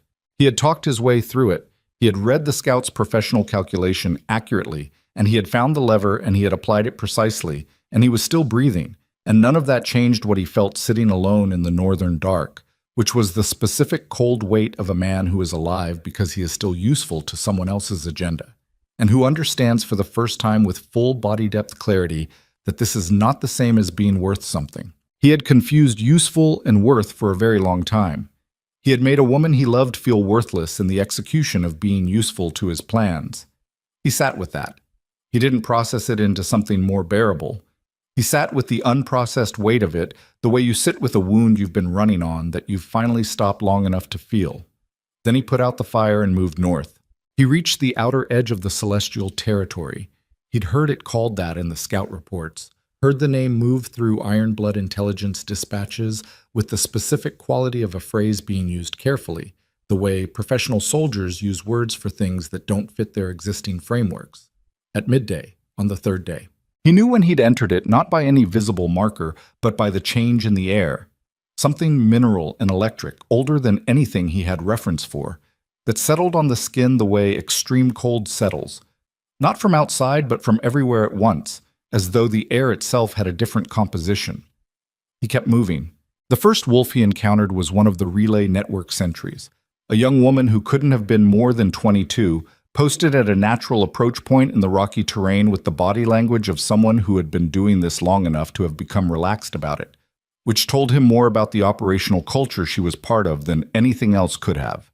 She didn't reach for her weapon when he came into sight range. She assessed him from 30 feet with calm, dark eyes and said, "State your name and your business." "Kael Draven," he said. "I need to speak with Seraphina Vale." The sentry looked at him for a moment with the particular expression of someone processing a name that lands differently than it does in normal usage. "Wait here," she said. She didn't leave him alone. 2 other sentries materialized from positions he hadn't identified, which told him the sentry line was layered and that the person who'd built it knew what she was doing. They waited with him in the cold with the professional patience of people who are comfortable in silence because they've been trained by someone who is comfortable in silence. 40 minutes passed. Then he heard footsteps. Not hers first. His. The man who arrived before her moved the way Kael had catalogued in the intelligence reports, economically, with the contained quality of something that has never needed to announce itself, and stopped 15 feet away and looked at Kael with dark eyes that were doing a specific kind of assessment. Varric, Kael said. Draven, Lucien said. Lucien. The name landed the way names land between two men who understand each other's specific category of danger and are deciding right now what to do with that understanding. She's inside, Lucien said. She knows you're here. Is she going to come out? She's deciding. Kael held Lucien's gaze and felt the full layered complexity of that two-word sentence. She's deciding. Not he would ask her, not she would be with him shortly. She is deciding. Present tense, active. The agent of her own choices in a way that had apparently become sufficiently established that even the man standing in front of him referred to it as the plain operational reality that it was.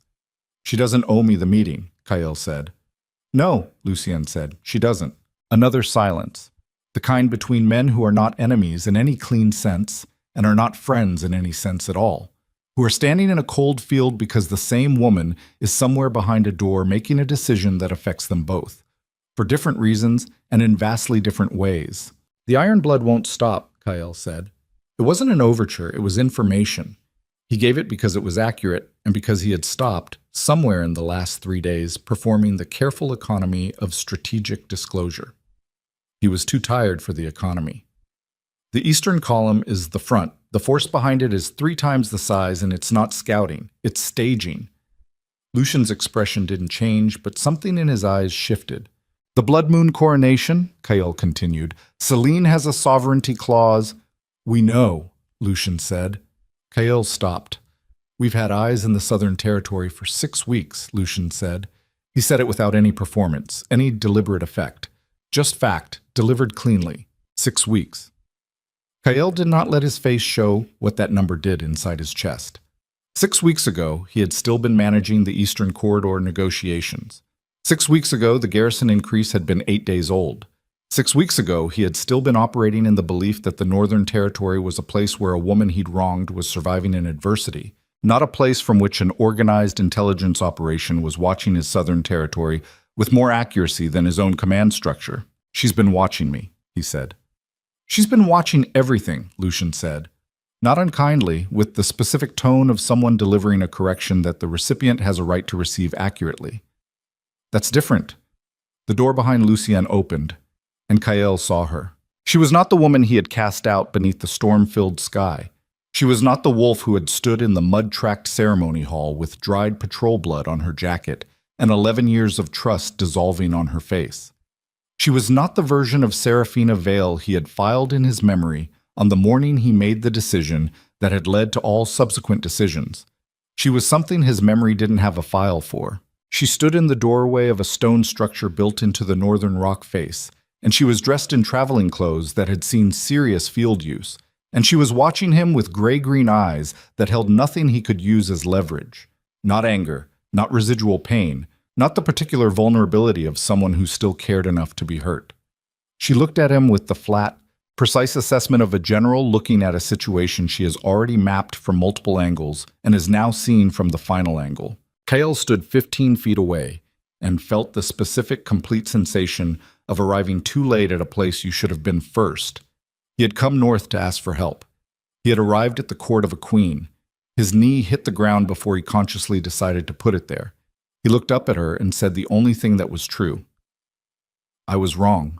Serafina Vale stood in the doorway of her northern stronghold with Astravok somewhere behind the structure, its silver light presence warm in the cold air, and she looked at the man who had ended her old life in 27 steps across a mud-tracked floor, and she said nothing at all.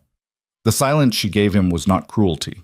It was the sound of someone who no longer needed to perform either forgiveness or anger, who had moved so far past the moment that produced him that his arrival was simply a new variable in a larger equation she was already solving. Kael knelt in the cold northern dirt and waited, and behind him, somewhere in the Southern Territory he could no longer call his own, Celine of Shadowfang stood at the window of the Mooncrest Great Hall and looked at the blood moon rising and gave the order to move the coronation ceremony forward by 3 days. Because she had already known he would run, She had known from the beginning.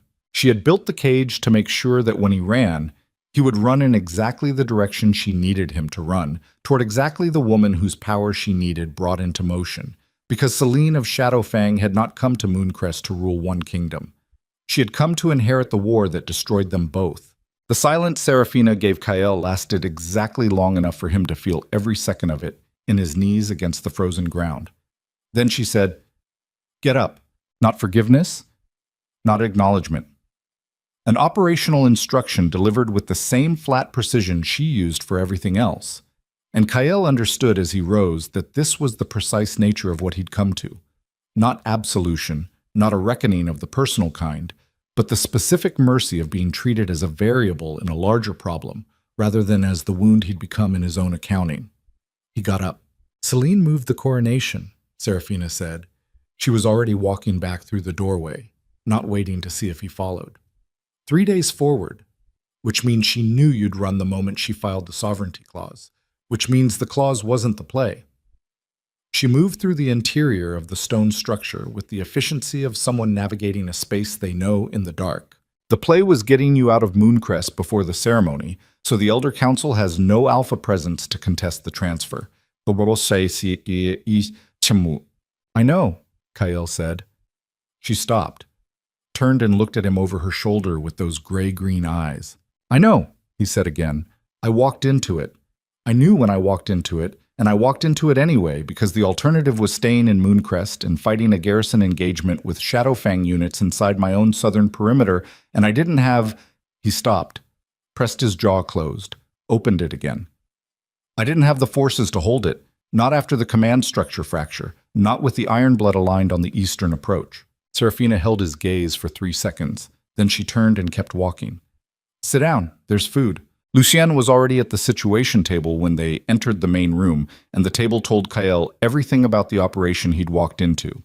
Not a refugee settlement's improvised command post, but a genuine strategic center with layered terrain maps and relay network notation and symbol systems he didn't immediately recognize but could read the structural logic of within 30 seconds. She had built a command structure. In 8 weeks. With nothing. He sat down. He ate what was in front of him without tasting it because his body needed fuel, and he was past the point where appetite had anything to do with it. Across the table, Seraphina and Lucien were already working, not performing working, actually working, moving through the updated intelligence with the shorthand efficiency of 2 people who had been thinking in the same operational language long enough to have compressed it. If the coronation moves to tomorrow night, the Shadowfang units and the southern garrison go active at the ceremony's second hour, Lucien said. His finger traced a route on the southern approach map. Standard annexation protocol. Secure the Elder Council chamber first. Control the documentation before anyone can formally contest. Raiden will move to protect the chamber, Kael said. Both of them looked at him. "My senior commander," he said. "He's running operational cover from my office. He knows the timeline." "How reliable?" Seraphina asked. "He stayed 22 days after he knew everything," Kael said. "He's reliable." Seraphina held his gaze for a moment. Then she looked back at the map. "We have one viable approach window. Pre-dawn. Before the garrison units are formally activated. If we move tonight—" "We're not ready," Lucien said. Not a protest. A fact, delivered with the flat accuracy he applied to everything. The Eastern Coalition units need 6 hours to consolidate at the Greywood staging point. The relay network can move the message in 3. "We have 4, Seraphina said. "If we leave in the next hour." The room went very still. Kael looked at her. "You're moving tonight." "I was always moving tonight," she said. "Your arrival changed the entry route, not the timeline." Outside, the blood moon was rising. He could feel it before he saw it. The specific atmospheric pressure of a full moon in winter that every wolf felt in the chest cavity and the base of the skull, a pull that some responded to with aggression and some with the opposite, a particular quality of clarity, like fog burning off something that had always been a clean edge underneath. Seraphina tilted her head slightly toward the window, and he watched something move through her expression that he couldn't fully read. Not quite the moon pull he knew in himself. Something older and more specific. The mark scar on her collarbone blazed through her jacket fabric, visible as a faint luminescence that made Lucien glance at it and then back at the map without comment. The glance of a man who has seen this before and filed it as operational reality. "How many?" Kael asked. "Enough," Serafina said. "That's not 400 consolidated, another 60 relay network wolves who know the southern approach terrain better than anyone in your former command structure." She said former without any particular emphasis, just precision. Plus Astravok, the sound that had come from the silver beast at the Depression Bowl, the multi-layered resonance that moved through stone and bone. Kael had read about it in the Iron Blood intelligence reports, had read the scout's description of it, had noted the slightly irregular handwriting and processed it as the kind of professional disruption that tended to occur in scouts, who had expected to find a settlement and found a legend instead. Reading about it and sitting 2 rooms away from the source of it were substantially different experiences. "I'm coming," he said. Lucien looked at him across the table. The look lasted 2 seconds. It was not hostile. It was the specific assessment of a man who has no particular feeling about the variable in front of him, except for the need to determine its operational value accurately. "Your command structure in Mooncrest knows your face," Lucien said. "Your pack recognizes your authority. That has tactical value on the approach." He paused. "Can you fight at the level this engagement requires?" It wasn't a challenge. It was a competency assessment delivered straight, the way Kael himself had delivered them to officers he was evaluating. He respected it. "Yes," Kael said. "Then you're on the eastern approach," Lucien said. "My position. You know that terrain. I mapped it." Something crossed Lucien's face, the ghost of a dark acknowledgement. "Yeah," he said. "You did." They moved out within the hour. The consolidated force assembled at the Greywood staging point with the particular quality of silence that large groups of people achieve when they have been trained past the need for noise. Not the silence of fear, but the silence of readiness, the compressed quiet of 240 wolves and one ancient silver beast standing in the blue-dark pre-dawn in the northern wilds and waiting for the word. Kael stood at the staging point's eastern edge and looked at them and felt something he hadn't felt in the Great Hall of Mooncrest Pack since the early years of his tenure. Not authority. He was familiar with authority. He'd worn it like a second skin for 9 years. Something more fundamental than authority. The specific quality of being surrounded by people who are here because they chose to be, because the thing they're moving toward is worth moving toward on its own terms. Not because your rank compels them. He hadn't known that felt different. He understood now that it did. Serafina moved through the assembled force with the unhurried efficiency of someone taking a final inventory before a long run, checking faces, exchanging brief, specific words with the relay network coordinators, adjusting the eastern approach details positioning with the small hand signals of an operator who'd been communicating in field shorthand long enough to have made it instinctive. Astravok moved behind her at a distance that tracked her position without crowding it, silver-white in the pre-dawn dark, and the force around both of them had the specific bodily orientation of people in the gravitational field of something they trust at a level that has moved past conscious assessment. She passed Kael at the eastern edge without stopping. "Stay on Lucien's left," she said. Don't play alpha in someone else's formation." "Understood," he said. She moved on. He watched her go and felt, with no sentimental processing and no useful alternative, the complete understanding of what he had thrown away. Not as a feeling, he was past the register where it lived as feeling, but as a structural recognition, the way you recognize a load-bearing element after you've removed it and watched everything shift. He turned east and followed Lucien into the dark. The southern approach to Mooncrest territory moved through terrain that Kael had mapped in detail for the Iron Blood scouts, which meant he knew exactly where the eastern column's forward positions would be, and exactly how wide the gap between the column's left flank and the pack boundary ran at the pre-dawn hour. He walked Lucien through the gap timing with the specific, efficient guilt of a man making amends through accuracy rather than apology. Lucien received them information the same way he received everything, without reaction that wasn't useful. "How many at the left flank position?" 12, rotating in pairs. Cycle is 40 minutes. Kael pointed to the position on the approach map. "The cycle's been irregular by 4 to 7 minutes for the last week. My scouts tracked it." "Your scouts were still running?" Ryden kept the network active under the civilian logistics cover. Kael folded the map. He's thorough. I want to meet this man, Lucian said, not quite to anyone. They hit the Ironblood left flank position at the cycle gap, 33 minutes in, the 7-minute irregular window, when the rotating pair had pulled back and the replacement pair hadn't yet committed to position. 12 defenders reduced to 0 effective coverage for 4 minutes, and Lucian moved through it with 6 wolves in a disabling sweep that was so clean and quiet that the 12 Ironblood soldiers were secured and positioned before any of them had processed that the approach was happening. No deaths. Kale noted that. Lucian ran a disabling sweep, not a kill sweep, and the efficiency of the distinction, the additional difficulty of not killing versus killing, the higher operational standard it required, told him something about the man that the intelligence reports hadn't captured. They moved through the gap and into the southern approach corridor. The garrison was active. Not at the formal activation level, not yet. That required the coronation ceremony's second hour, and the ceremony had started 40 minutes ago, which meant they had 80 minutes before the Shadowfang units inside the southern garrison crossed from pre-positioned to formally deployed, but active in the ambient sense. Elevated alert posture, patrol frequency doubled. The specific quality of a force that has been told tonight is the night and is holding itself at maximum readiness for the word. Kale felt the pack boundary under his feet when he crossed it. Not symbolically, physically. 9 years of alpha tenure meant the boundary was part of him at a level below conscious sensation, and crossing back into it from outside after 3 days away produced a full-body recognition.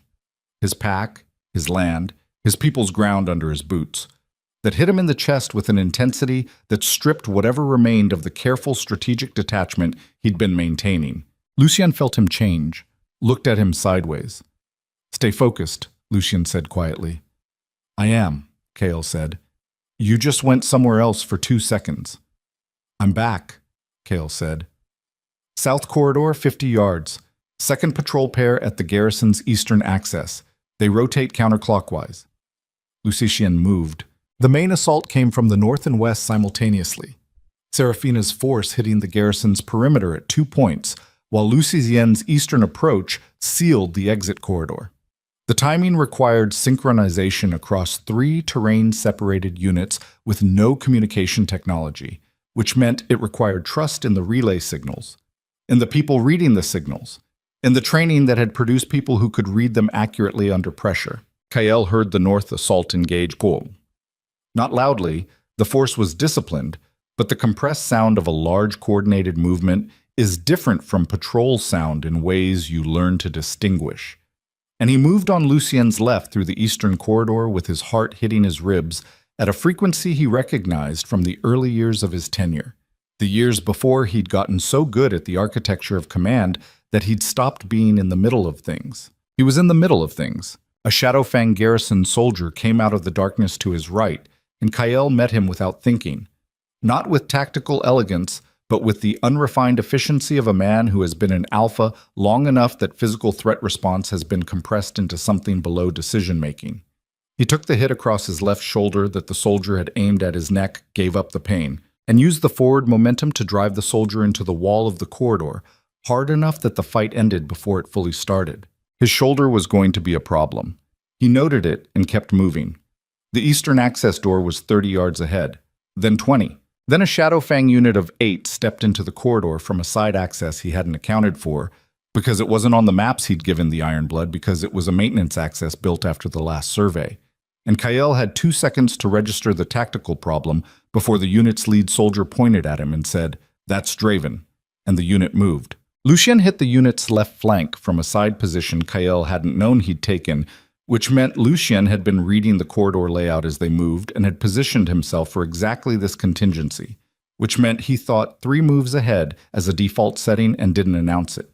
The 8 became 5 in the first 4 seconds, became 3, became none in the next 8. Lucian had blood on his jaw and was breathing hard and looked at Kael with the specific assessment of a man counting another man's operational status.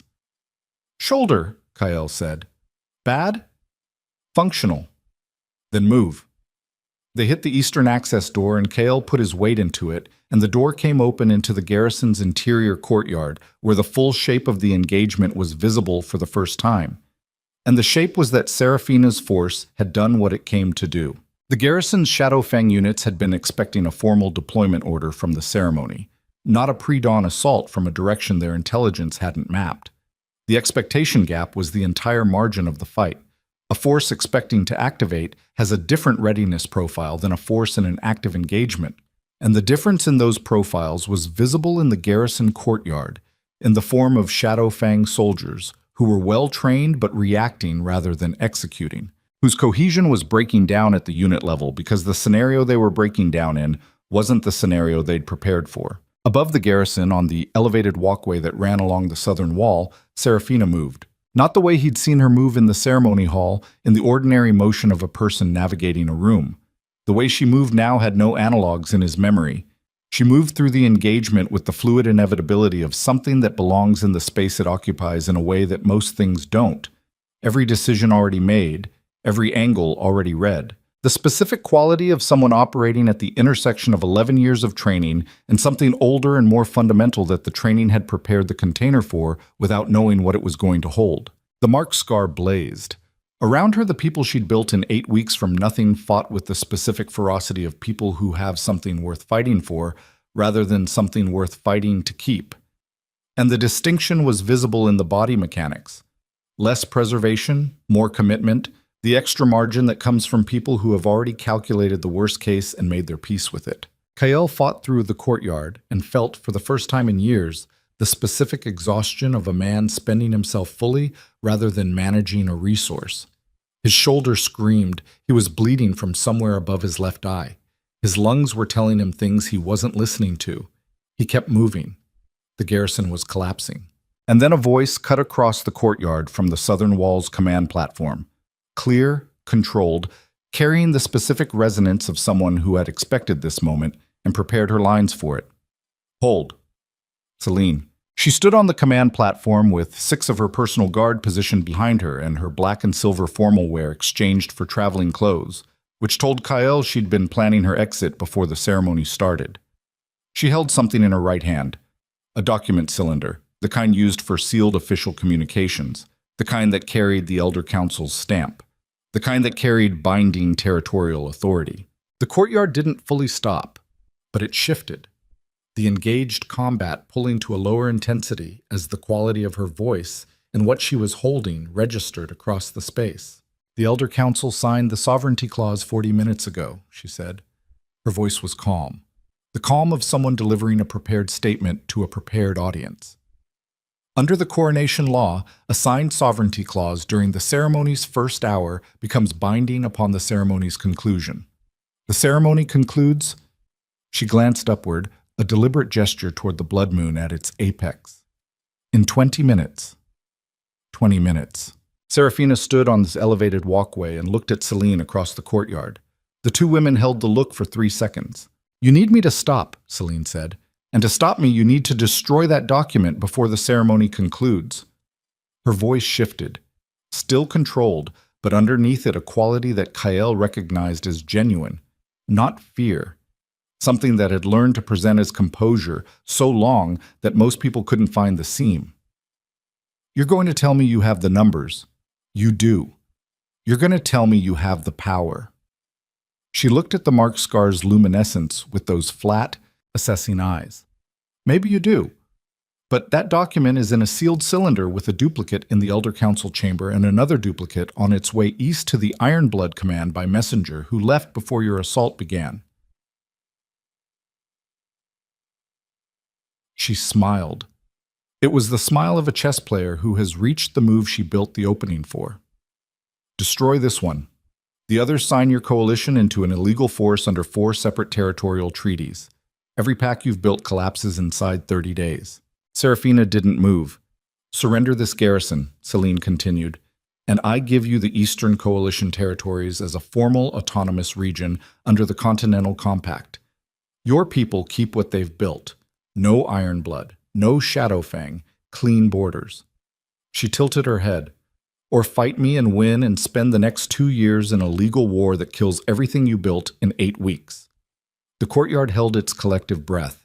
Kael stood in the fighting space with blood in his eye and his shoulder on fire and looked up at Serafina on the elevated walkway, and felt the full impossible architecture of the situation settle on him with its actual weight. Not the weight of his choices, not the specific burden of what he'd done and what it had cost, but the weight of this moment, right now, where the woman who had built an empire from his rejection stood on a walkway above a courtyard full of people who would follow her into whatever came next, and was being handed the specific impossible choice that Celine had been engineering since before the bonding ceremony. 20 minutes. 19. Serafina looked at the cylinder in Celine's hand. Then she looked at Lucien.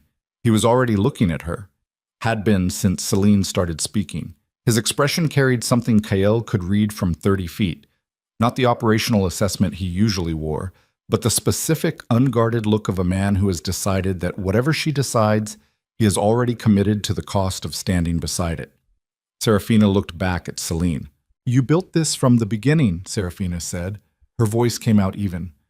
"The sovereignty clause, the garrison, my north, Kael's east." She paused. "You used his betrayal as the first move." Celine held her gaze. "A good strategist uses the pieces on the board." "He was a person," Serafina said. "I was a person." "You were variables," Celine said. "You became something more interesting than I planned for." She held the cylinder. "Which is why I'm offering the compact instead of simply letting the law work. I have no interest in destroying what you've built." A pause. "I'm interested in inheriting it." 18 minutes. Serafina stepped off the elevated walkway. She didn't jump, she moved, and the movement covered the 15-foot descent with the fluid certainty of someone who has been testing the edges of what her body can do for 8 weeks and has stopped finding the edges. She landed in the courtyard and walked through it, and everyone, her people, the garrison soldiers, Kael, Lucien, every person in the space tracked her movement the way iron filings track a magnet, not because she demanded attention, but because the specific quality of a person who has made a decision and is already executing it produces a gravitational pull that the body recognizes before the mind does. She stopped 10 feet from the command platform. Celine looked down at her. Astravok came through the eastern access door. The silver beast moved into the courtyard with the same contained deliberation it brought to everything. The awareness that it occupied more space than most things, and required a specific economy of motion to navigate a world built at smaller scale. The moonlight hit its coat, and the coat did not reflect it so much as hold it, the way deep water holds light. And the garrison courtyard went absolutely silent, in the way that spaces go silent when they contain something that has no precedent in the experiential vocabulary of the people in them. Celine looked at Astravok. For the first time since Kyle had seen her, something in her face changed. Not fear. She was too controlled for visible fear, but the specific micro-expression of a strategist confronting a variable that wasn't in her model. She hadn't accounted for this. Not fully. Not at the level of what it actually was in a courtyard at Blood Moon Apex, with the mark scar blazing and 400 wolves and one ancient guardian beast between her and every exit. Her hand tightened on the cylinder. Serafina looked up at her from 10 feet below. "Surrender the cylinder," Serafina said. Her voice was quiet.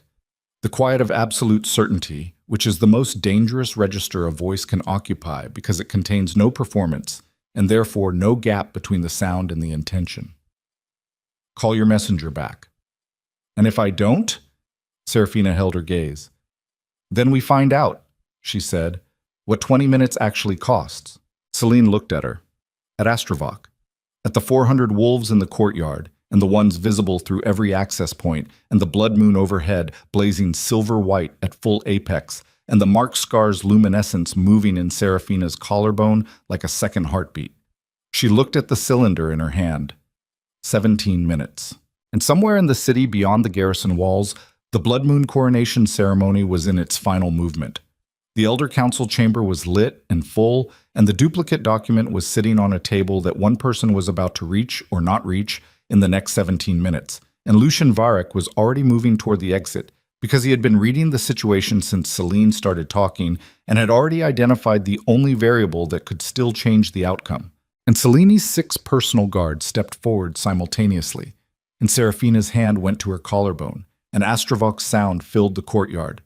And Kyle Draven, broken by the life he'd built and running on nothing but the specific clarity that comes to people who have lost everything except the understanding of what matters, picked up a fallen soldier's blade with his good arm and put himself between Celine's guard and Serafina's back.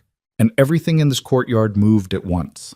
The sixth personal guard moved fast and trained and with the coordinated precision of soldiers who had rehearsed this specific scenario, which told Kyle in the half-second before contact that Celine had wargamed this outcome too, had planned for the moment her words failed and her exit required force.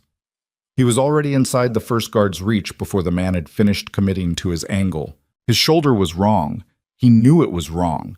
The joint had been grinding since the corridor hit, and the blade work required of it now was asking for something the damaged tissue couldn't give cleanly, and the pain that came back with each movement was the specific deep pain of structural damage rather than surface injury.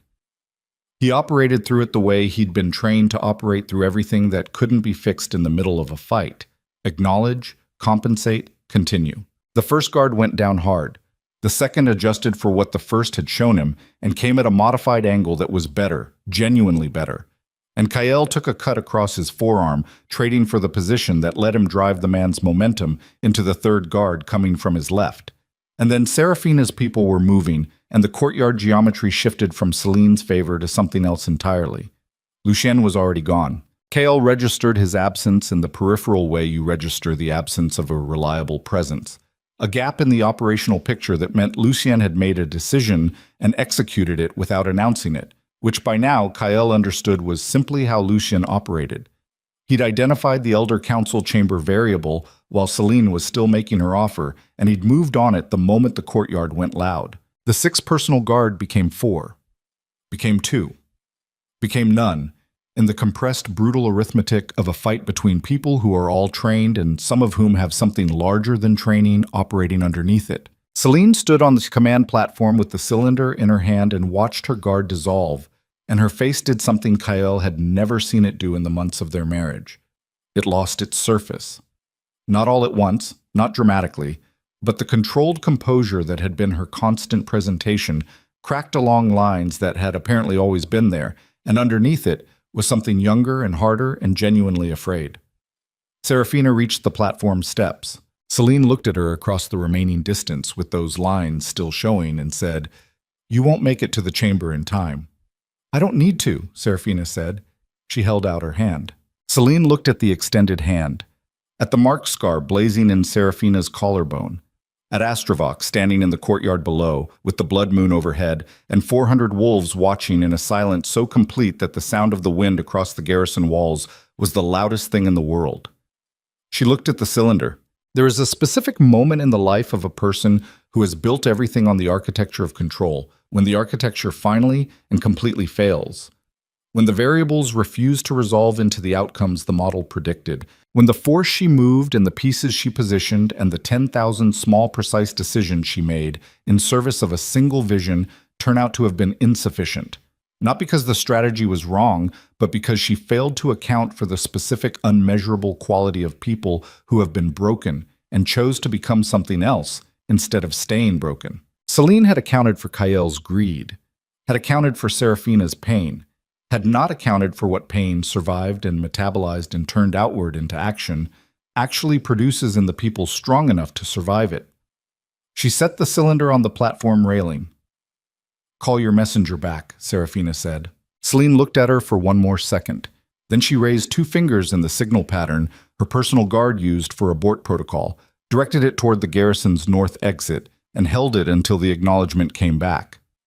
Serafina picked up the cylinder. The courtyard exhaled.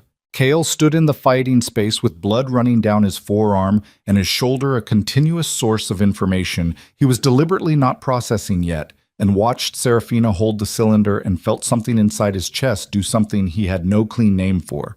Not relief, not vindication, nothing that had anything to do with him.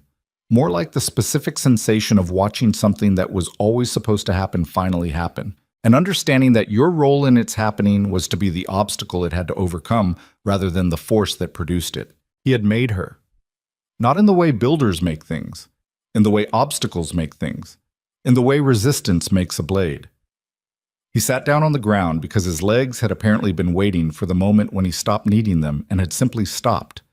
The next hour moved in fragments. Lucien arrived back from the Elder Council chamber 40 minutes after he'd left it, with the duplicate document destroyed and 3 of the 4 Elder Council members secured. The 4th had been Celan's placement, a fact that Ryden had apparently known and had been waiting for the right moment to document, because Ryden arrived 10 minutes behind Lucien with the documentation already prepared. Kael looked at his senior commander across the garrison's converted command room and felt a gratitude so specific and unornamented that he couldn't find the words for it and didn't try. Ryden looked at him, at the blood, the shoulder, the general condition of a man who had spent himself completely, and said, "You look terrible, sir." "Yeah," Kael said. "The pack is holding," Ryden said. "Shadowfang units in the southern garrison are standing down. No engagement." He paused. When word reached them that the command platform had gone to Serafina's people, about half of them pulled back voluntarily. The other half are processing their options. "Let them process," Kael said. "Don't engage unless they move first." "Understood." Ryden looked at him for a moment. The look carried something that Kael had learned over 3 days of walking north with nothing to receive without the defensive processing he used to apply to it. "Are you all right?" "No," Kael said. "I'll be fine." Ryden nodded, the nod of a man who has served long enough to know the difference between those 2 answers and to respect that they can both be true. Celine was processed through the former garrison command with the specific efficiency of a force that had been built by someone who understood that how you treat a defeated enemy in the first hour determines what kind of force you actually are. No theater, no public degradation.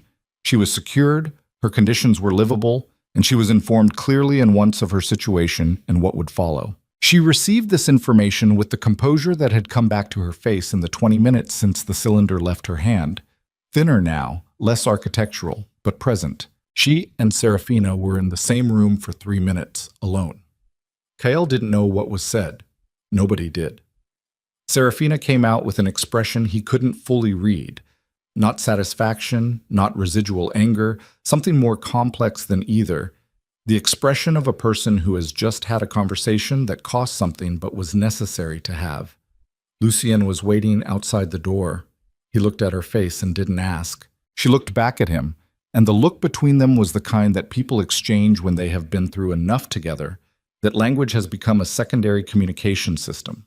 The primary one being the specific quality of presence, the way 2 people stand near each other, and what that standing says about the arrangement they've made. Kael watched them from across the corridor and understood, with the clean clarity of a man who no longer had the luxury of self-deception, that what existed between Serafina Vale and Lucien Varick was the kind of thing he had held in his hands for 11 years, and set down to pick up something he'd told himself was more valuable. He had been wrong about the value. He had been wrong about most of the things that turned out to matter. There is a particular kind of knowledge that only comes from losing everything you built with your own choices. Not from outside force, not from bad luck, but from the specific accumulated weight of decisions made from the wrong center. It is not the same as wisdom. Wisdom is something you can share. This kind of knowledge is personal in the way that scars are personal, carried on the inside of the body where nobody else can see it, informing every subsequent movement without announcing itself. Kael sat with his shoulder being treated by one of the coalition's field medics, a young man with efficient hands and the focused quiet of a professional who understood that people in pain didn't need commentary. And he sat with this knowledge the way he'd sat in the Ridge Hollow in the first morning after the bonding ceremony, present with the unprocessed weight of it rather than engineering it into something more manageable. The morning after the blood moon, the courtyard was quiet. He found Serafina at the garrison's east wall, standing at the parapet in the gray early light, looking out over the territorial boundary toward the northern wilds she'd come from. She was alone. Astravok was somewhere behind the garrison walls. He could feel the creature's presence the way you feel a weather system, a change in the air's quality, the specific pressure of something ancient existing nearby. He came and stood beside her at the parapet. She didn't look at him, and she didn't tell him to leave. They stood in the gray morning light, and for a long time neither of them said anything at all, which was its own kind of conversation. the kind available only to people who have been important enough to each other that silence between them carries the full weight of everything that silence is not saying. Ryden wants to convene the Elder Council for a formal succession review, she said finally. Your pack members are requesting it. She paused. Your people, Kael, they want to know what comes next. He looked at the northern tree line. What do you think comes next? I think you have a pack that needs an alpha who knows what he actually costs them. She said it without edge, without the architecture of recrimination. Just fact, delivered with the same precision she applied to everything. Not the version he told himself, the actual version. He absorbed that for a moment. And if I do that work, then you do that work, she said. The outcome of it isn't something I can give you. It's something you build. She finally looked at him. The same way everyone here built what they have. He looked at her and she looked at him, and across 11 years and 27 steps and 3 days walking north and 1 garrison courtyard and everything that had happened in between, they looked at each other with the specific clear-eyed recognition of two people who know exactly what they were to each other and exactly what that is now. I'm sorry, he said, not for the first time, but for the first time with nothing underneath it, no strategic positioning, no management of outcome, no residual architecture of self-protection. Just the words, carrying their actual weight, offered to the person they belonged to. Serafina held his gaze.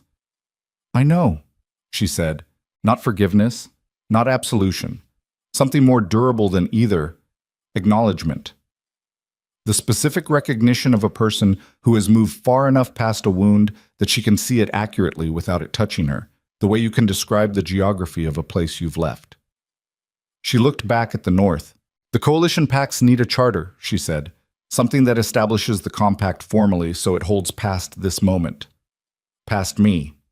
She paused. I'd like Mooncrest's Elder Council to co-sign it, legitimate the foundation.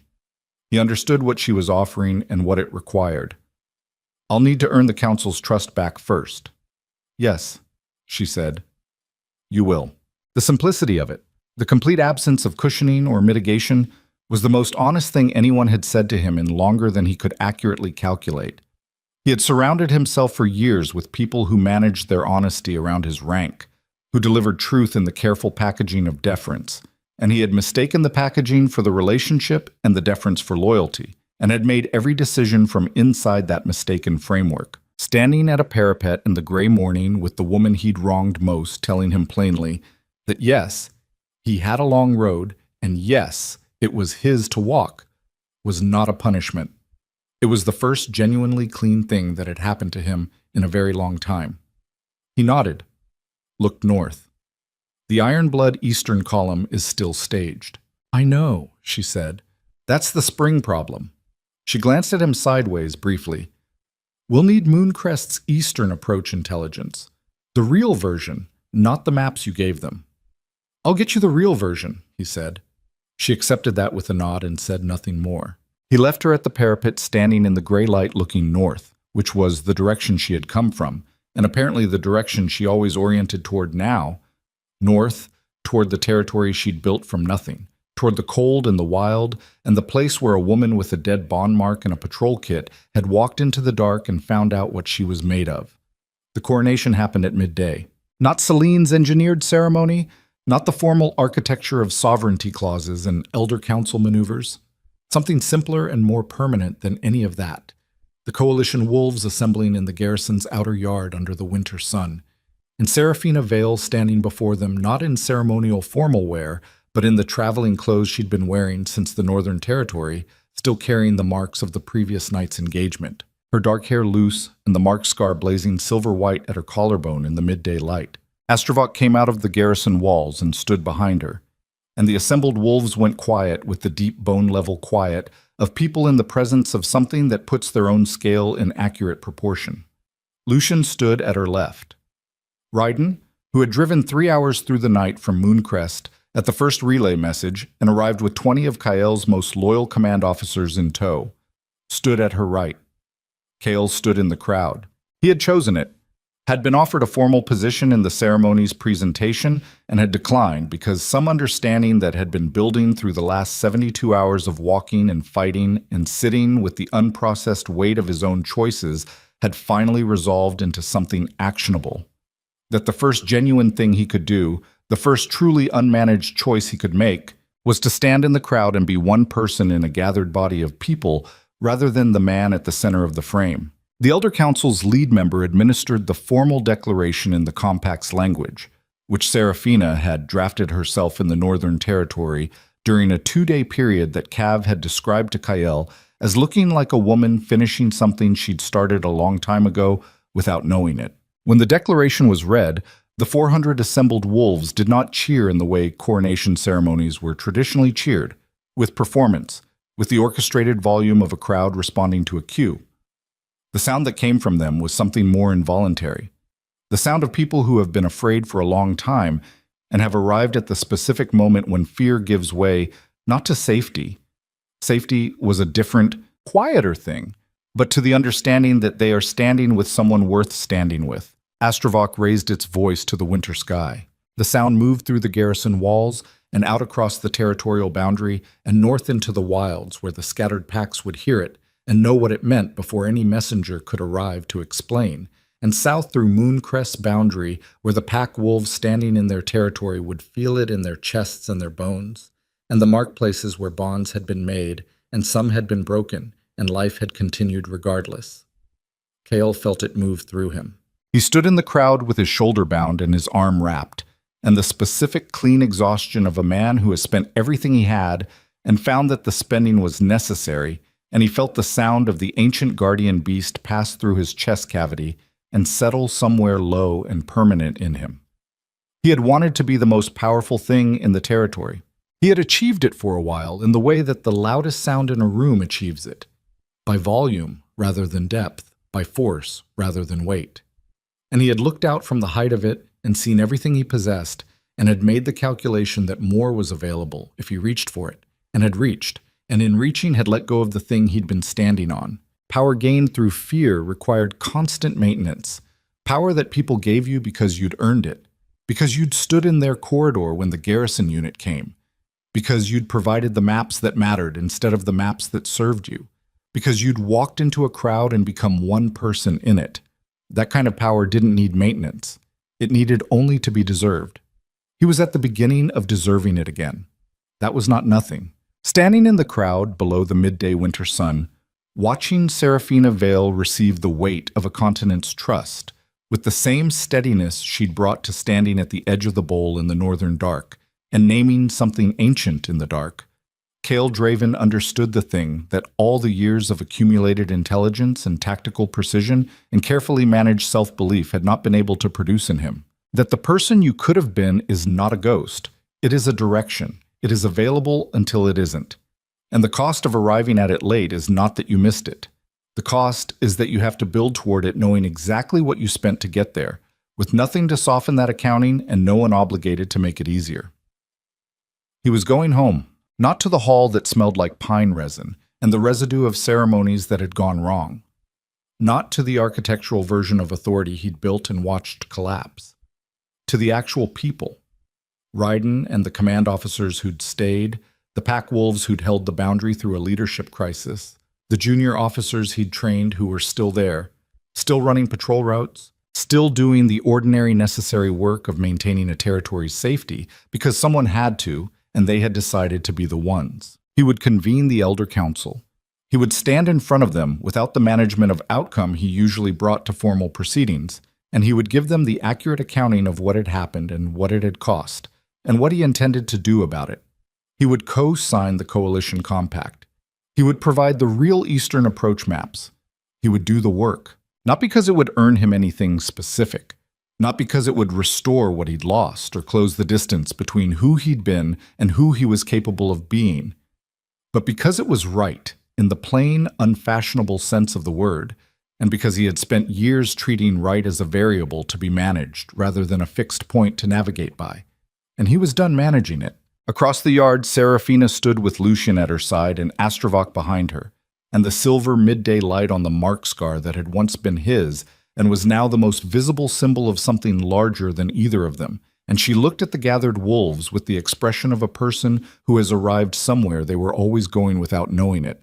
She did not look at Kael. She didn't need to. She was looking forward at the spring, at the Ironblood's eastern column, at the long hard work of making a coalition into a continent and a moment into a lasting thing, at the road ahead, which was longer than anything behind her and harder than anything she'd already survived, and which she would walk with the people she'd chosen and who had chosen her, in the particular direction that people walk when they have stopped running from something and started moving toward something real. The ceremony ended. The crowd moved. The winter sun crossed its apex and began its slow descent toward the western ridgeline, and the territory that had held its breath through a blood moon and a garrison and a cylinder and 17 minutes and everything that came after, finally, quietly, exhaled. Serafina Vale, Supreme Wolf. Queen of the United Territories, turned north and walked toward the future she had built with her own hands from the ruins of the life she'd been denied.